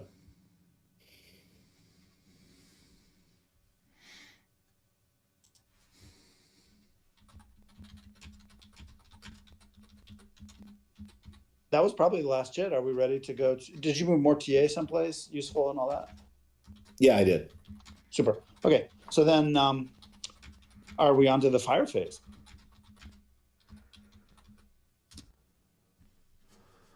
I think so. If we want to do it, if it's not too late for folks. Probably not that much fire. We might be able to get through it quick. And there's no assaults that I saw, are there? I didn't see any assault markers, so it looks like it's just going to be shooting. It's just shooting. Okay. Do we want to break into 2 rooms, left and right? That would probably be helpful. Sounds So- good. Why don't the folks that are on the east go down to game room 1 and everybody else here on the west stays in the lobby? I'm assuming the West has nothing to do, right? West is done. No. The west for firing has got lots of stuff. That's you Oh, shooting at him. fire- That's him. fire Yeah. type So of weapon. infantry, fire. So we've done all the maneuver units. So Oh, now yeah, we're yeah, going yeah. to the Yeah, my bad. I thought it was the on you. musketry We're actually- fire as well as everything else. Yeah. We're actually about to play the game as opposed to just moving crap. Yeah, okay. Well, let's start with I haven't lowering- fired once yet this whole game. Well, Um, you're gonna still on the moving crap side. I'm going to start right here. okay, sounds like a deal. Yeah. I'm shooting at the Hungarians. Yeah, so you So I've got 3 units here. 24 to 36 to 9, I guess. 36 to 9. It's Yep. So 4 to 1. 4 to 1. 54. finally. At least something a about- hit. That's going to be at least a hit. Probably a little bit more, maybe. 4 to 1. Yep, that's 2 hits. 2 hits, okay. I'll Bing, take it. bang. I don't have any increments lost here. Interesting. Okay, increments lost and increase and morale check coming. I think I should be good. Yeah, good. Dirty as a rock. Okay, go And ahead, I'm shoot shooting back at him. back Yeah. At what am I? Battalion Hit master? Hit the one where the leader is. See if you can kill his leader. I'm shooting You printed, can so get it's Can you shoot both of them? 5. I could shoot this one and this one. Yes. So it's a 5 on, what is he, 9 in line? Yes. Yep. Okay, so we're going to go here at 1 to 2, then here at 1 to 2. 2 rolls coming up. Nope. Why do you get to shoot twice? You're in Because column. he's like in square, so he's. Oh, right. Okay. Okay, and then I've got more. Mhm. Well, actually, the next one over is the Imperial Guard at the tower in Gorbitz. So we've Okay. got. So you had 1.5 to 1 with a plus no, it's 12. more than that now. It's more than that now because we've got infantry fire. Oh, okay. So I think that's an 8. Hold on. That's a 6. And that is 12. That's 18 plus 30. That's a 48. So you've got 2 to 1. 2 to So 1. 2 to 1. 2 to 1 plus 12. This motherfucker's gonna be here all day. Where's that? Oh, that's a hit. So that's 2 2 hits. Oh, No, 2 to 1. You can't get 2 hits. You yeah, only it's get one only a hit on single score. hit, yeah. In 5th edition Okay. and in Premier, it's 2 hits. Okay, so this guy's now down to half, though. No, I no, don't he's know just if that taking. No, matters. no, that's not Coda. That's Gorbits. Scorbits. Okay, decrease. So where are we firing? I So think he's we're- firing at the guys, and so it was Napoleon and these stuff, and then these guys firing here at Gorbits. Okay, so he increases. Yep. He takes a hit, and Then you his make a roll morale's check. +6. Yep, he I could- passes because that's I going to know be a what this is on. 34. He's got a 33. Yep, he passes Yeah, just yeah, barely. Good. Barely. laughs it off, and he shoots at. Hold on. I think the only shot he's got is this guy because these guys are in town. So I think this is a 10. I don't know what town is fire defense. Maybe higher. It's probably Fire 10. defense. Fire effects. Where's the fire I'm gonna roll defense? the. I don't Just think- roll the dice and see what you get. Name is- Nah, it's nothing. Let's move on. 12. You Yeah, got your this is- skirmisher down here. I think that's next here. You have a skirmisher against my disordered guy. If we're going west Yes, to I east. do. I do. I'll just roll and see if it's worth looking up. 34 is not even worth looking at. Well, I'm a You got 9. fire You're, defense you're, 10. you're, You're disordered. you're a 12. I am at 12. No, you're he's at 8. not 12. He would be 9, right? He's got 9, 3 9. increments, right? Okay, 9. No, it's a miss. So it's 1 to 1 at best. And, Yeah. and I shoot back at 0, so no shot. You can't shoot at me. Yeah. Okay. You have now the next. You have these two. Yes, I've got 8. That's 12 24. and 12, right? Yeah, 24 to what's your fire defense? Of 9. 9. 2 to 1. So it's 2 to 1. 2.5 to 1. 2.5 to 1. 2.5 to 1. 24. I don't think Well, that's you big can enough. have this battery too. I don't want to. Oh, that's Yeah, right. but he doesn't have a leader with the artillery. Yeah, I don't have a leader with the artillery, so You, I you don't can have. And only I need a add a leader. battery if you have a leader. It will. It's not You don't- adjacent. You don't It's not- need a leader to add a single battery. Yeah, Oh. that's what I thought. I thought we were Oh. doing that. Wasn't that what we did when we were playing at Moscow, Brennan? Now I remember Brendan told me you can add one battery, to a fire adjacent. Oh, but he's not adjacent. He's I'm not 2 adjacent. hexes away. One non-adjacent battery. Oh, okay. I don't know. Whatever you guys. Okay. If that's what you guys play, that's fine. Then we'll definitely add it. I thought I couldn't do it because I didn't have a leader there. So that would have been 12, 24 plus 16, 30, 40 to 9 would have been a 4-1. That would have been a hit. Fuck me for being a good guy. Yeah, I would have let it go, man. You know. Okay, and morale check. 34. He's Yeah, good fine. with the 33. Fire back, I I mean, guess. I'm still learning the game, so for me, it's more self. Fair enough. He's got so he uses. 1 to 2. This is printed value, yeah. Fucking 1 to 2. thing. 1 to 2 coming up. Nope. Okay. Okay. I think that's it for us in the West, right? We got Gorbits. Oh, we did Gorbits. We did Gorbits. You got Coda. Matt needs to fire on the church in You gotta get Coda. So it's 20 plus the two guys next to it, right? So Just they are. roll it. Roll it. If it's above 40, we'll look at it. No. Nope. It's not gonna hit. And I don't even think I have a worthwhile shot back here. Yeah, his print is probably like 6. Well, 6 is actually higher than my battalions. No, he can fire back. So he's got a 6, but it's divided by 3. Right? No, So it's not. 2. It's printed. It is not divided by 3. You fire printed at each. Yep. You can fire at printed out of 3 non-consecutive hexes. So what's the defense there? Fire defense is probably 10, right, for being in the village? No, general's 12 in village. Yeah, so General's 1 to 12. 2. 1 to 1 2. to 2. Miss. Good. I'm getting all my low rolls out of the way. Yep. The dice bot's like stuck on 2-2. I think that is it for the West. I think, yeah, looks like it's it. I don't think there's any other artillery that can fire. I don't think any artillery really even fired except your gun and the one the Napoleon grouping. Because my guns are all blocked or your guys are out of sight. Yes. Skulking.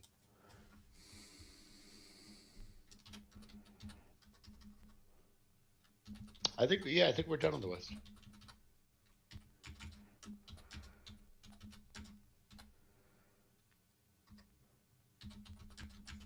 All right. We're in the I think they're going to be a little while in the East because they've got all those damn mortars to do again. No, the think mortars one of only them fired fire once a during the turn. artillery. Oh, they only fired once a turn. Oh, Yeah. I didn't know that. Oh. Yeah, otherwise it'd just be too evil. Yeah, we could make it more. Not with the way Mike is rolling. Yeah. Freaking. If there's one thing I could change about Vassal, it would be redoing the die roll.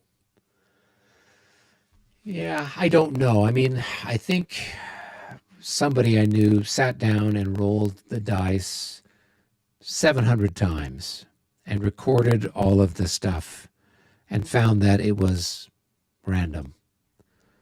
If you have that large a set, it is. But look at just stop. Look at his rolls right here. I mean, it's like 61, 65. It's like crazy. It's never pure random because it's computer generated, so it's never going to be pure random. But it does feel like it gets it is Yes. random over time, but it does feel like it gets stuck. But I think that's a gamer's morality, a gamer's mentality. Yeah. I mean, when he was shooting those mortars this turn, it was 56, 62, 58. Yeah, it's that crazy. is not gamers. That's not gamers mentality. That is bad. That's just bad coding. It's bad seeds. The randomization is just not done well. I mean, you have 10,000 gamers all saying the same thing. Yeah. Well, then how do you fix it? And why don't they But fix they're it? gamers. I don't know that it needs to be fixed. I think they're just gamers. And every die roll is so important. Yeah. But it does balance out over time. Yeah. It's always when you need it, that's when you know it. It's, the usual sort of things where we see the, we see the things that the hits and we don't see the misses on stuff. Yeah, I mean, it's just, I've been using this since 2000, since the late 90s. I've been using when it was just only virtual advanced squad leader. And it's gotten better since then, but it does seem like it gets stuck. Well, the question is there a better die roll bot that you could use instead? I think any bot is always gonna. It's never pure. It's never going to replicate rolling 2 dice on the table. And the challenge is also, if you go to another program, right, then people have to switch screens and they're using 2 applications.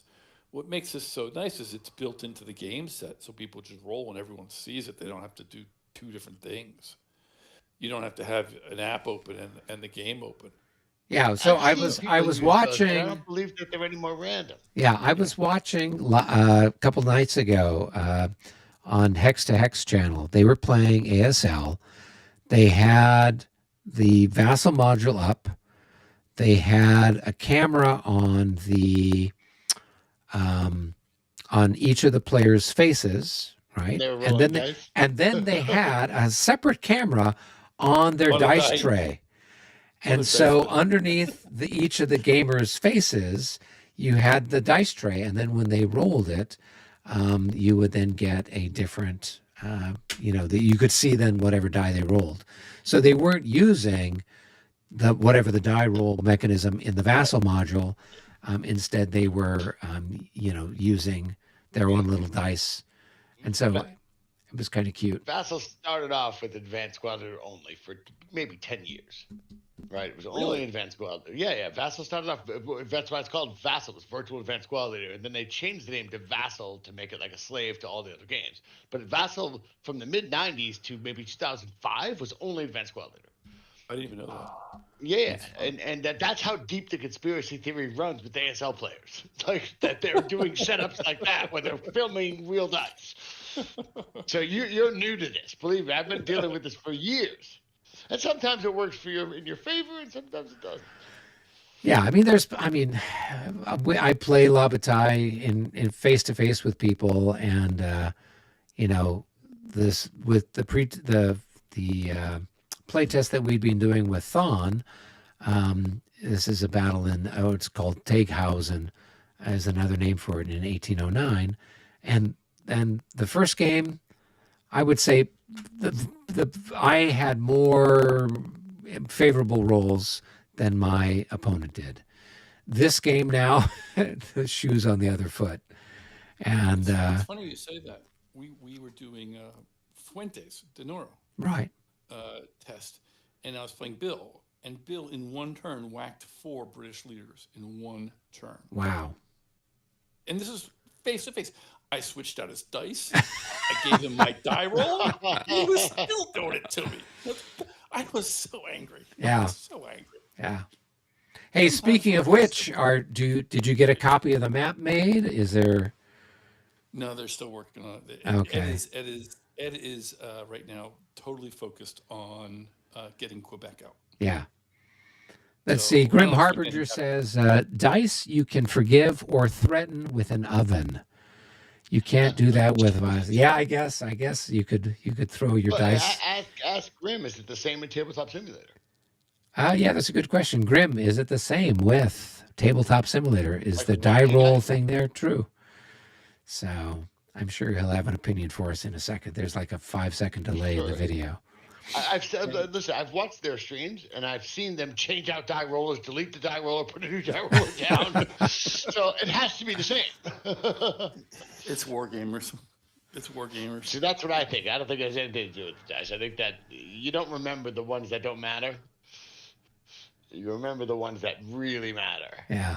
When the dice are with you, it's random, but when they're against you, it's totally stacked. Yeah, it's fixed. There you go. I do believe on a large scale that the randomization is true, but I do believe that Vassal streaks. You get streaks. Yeah, and I think that's probably fairly true. There seems to be cases where you'll get a bunch of 6s in a row, and then. But if you went through the code like line by line, there's nothing there that makes it streak. It's just fucking doing what it's doing. Yeah. I think there are better ways to code so you can get more randomization. I think you can, and I'm not a coder, so I was talking to someone about this, and he said there are ways to improve randomization over the set by changing up the seats, but I don't know how to do it. I wouldn't know the code. Gamers, man, gamers. Yeah, we're a crazy bunch. And it is true, you can threaten dice with an oven, but you can threaten your laptop with going out a 14-story window. Only if it's a Russian laptop. I live on the 14th floor of an apartment building. I almost thrown my laptop out the window. You just have to worry about who it's going to land on. And in New York, no one looks up. There you go. Okay, so is the east done firing? Is firing done? Yep. Yeah. All right, let's see if we can't finish this turn. All right, I guess now it would be rolling for recoveries. We got people that are routed or disordered or whatever. Assaults? There's no assaults? I didn't see any assaults anywhere on the map. So No, I don't understand either, yeah. I guess. Do I roll disorders first? Correct. Yeah. I have 1 disorder.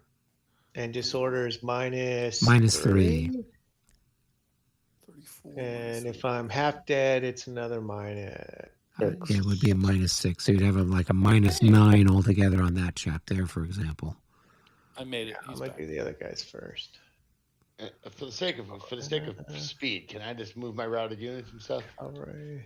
Yeah, anything that's that you. I mean, if it's not 15, if it's not 15 or more away, yeah, you would move it. Yeah, this guy's 13, motherfucker. Is it 14 or 15? 14. I thought it 15, I was think. That'd be 15. I think it's 15, and then you go to the nearest cover. Yeah. But you can't start rolling until you're 15, or you're stacked with a leader. If you're stacked with a Is leader, it then equal to or greater than? oh my goodness. And a My- guy who's exhausted has what, 1/3 movement or something? Yeah. Half.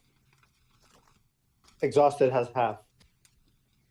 Really? I thought it was a third.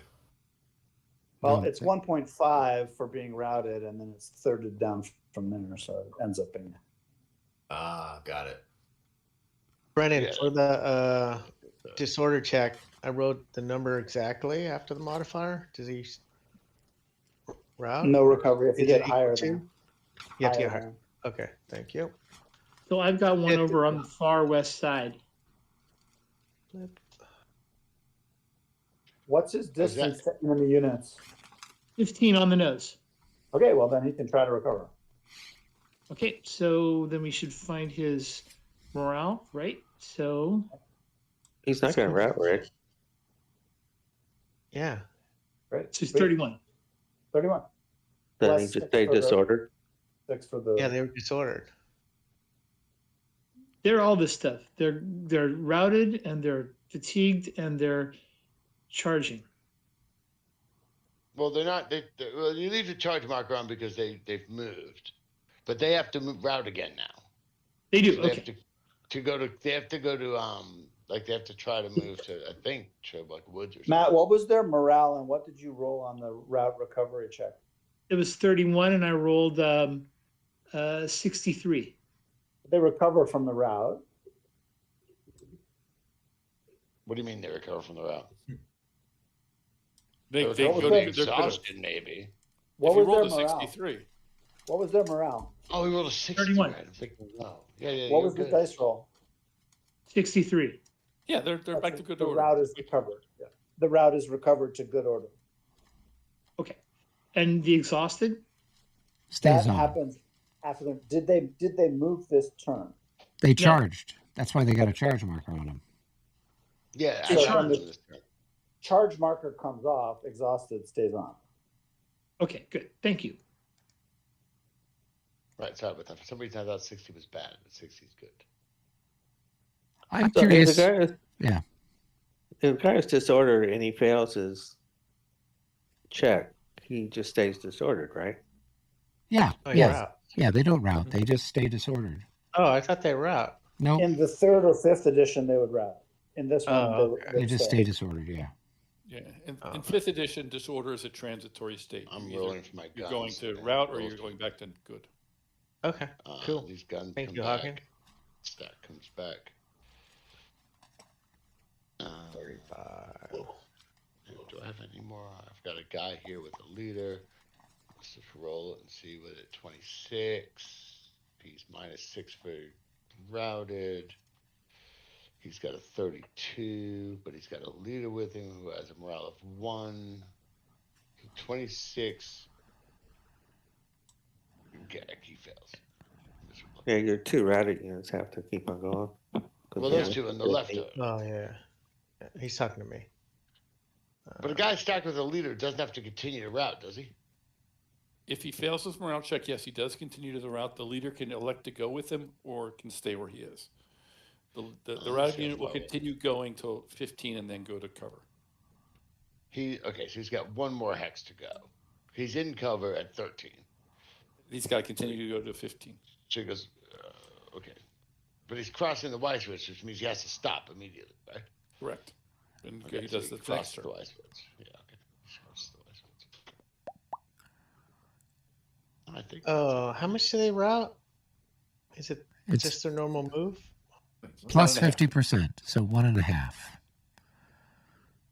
So if they've got a movement of 8, they're going to go 12 movement points.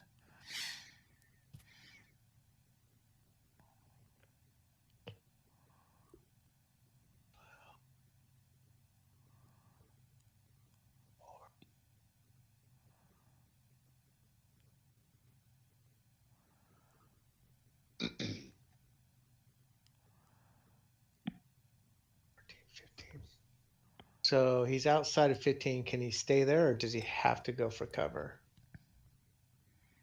Has to go for cover. So If he's got movement points left, he'd 20 still some move hectares him. away. Yeah. No, I mean he's starting outside of 15. Well, then he could try to rally. Yeah. And if he fails the rally, he goes to cover. If he rallies, he rallies. Got it. Okay. Oh, so all these guys that I have, oh no, never mind. So this guy's outside 15, but he's beat up. 46 probably fails. Let's look. Well, 46 is going to pass, I think. Well, but No, if he's got a he's minus he's 6 and half another and minus minus 6, he's got a 6. minus Yeah, 12, that's going to 12. knock it down to a That's 26. 26. Yeah, Right. he's a 25. Yeah, so he Right. passes. Oh, you're in trouble now, Hawkins.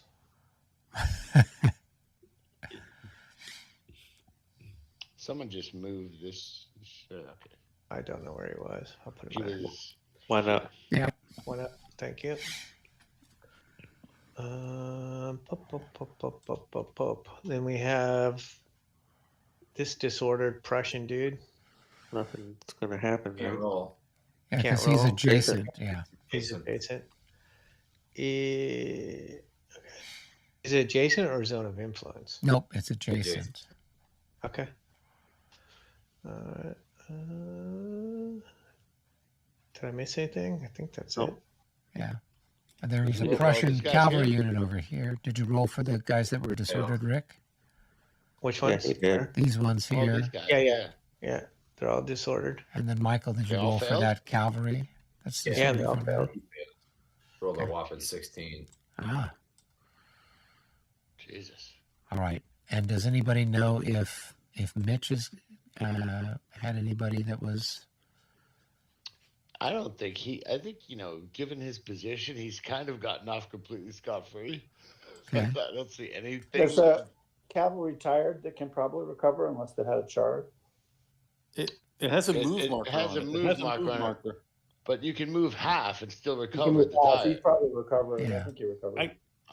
I would suggest leave it for him to do when he gets back next time and just ask him. Yeah, that's a good point. Yeah, just leave it like that. Yeah. Right there. And I'm going to put a label on it.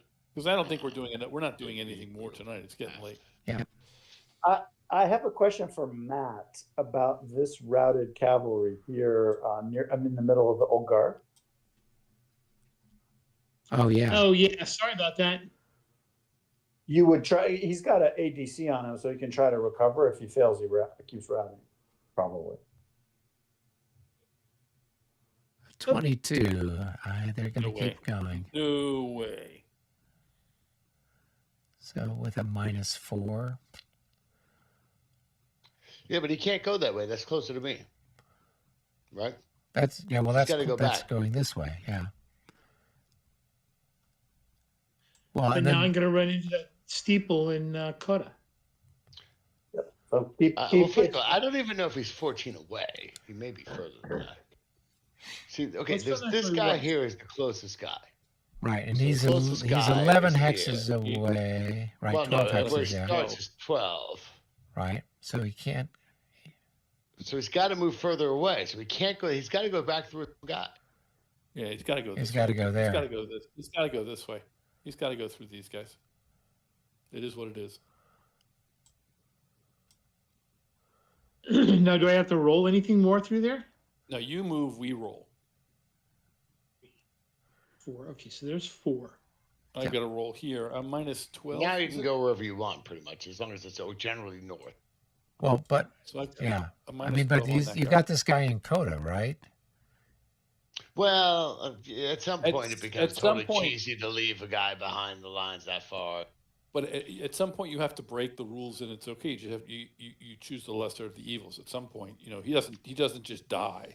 He just The rule says he gets to choose. If the distance does not increase, then the routing player chooses any hex at all. Right. exactly. Yeah, I mean, to me though, from a common sense perspective, the guy in Coda is irrelevant. He doesn't count for this. I mean, you So- got 20 guys in a building surrounded by 10,000 French 24. guys. I don't think stop this unit. I think it's the main point is move away from my battle line. Yes. And that's where And I that guy think probably that moved way further than he possibly can. Yeah. He looked like he moved about 100 movement points.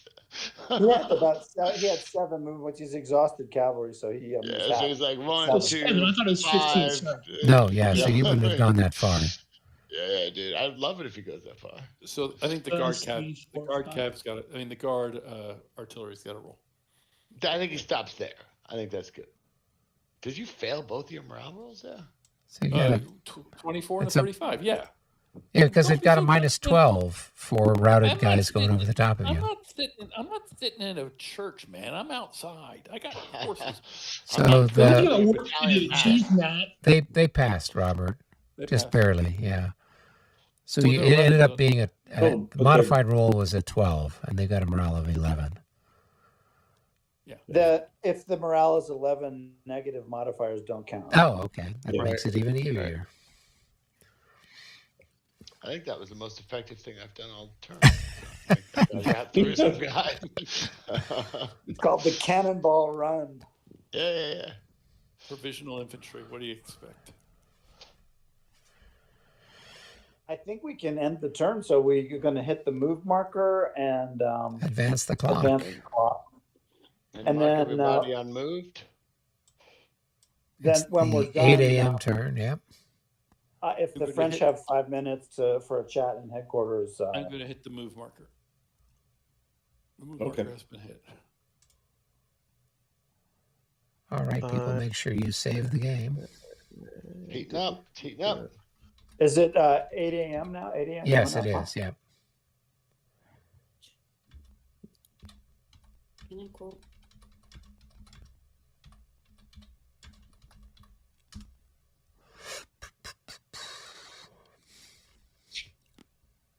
I think we're pretty much ready to wrap the turn. French, you guys feel like 5 minutes in headquarters? No. There's Yeah, a we got big in stoic there. list here somewhere. Well, it looks like most of them are already down there, so. Funny.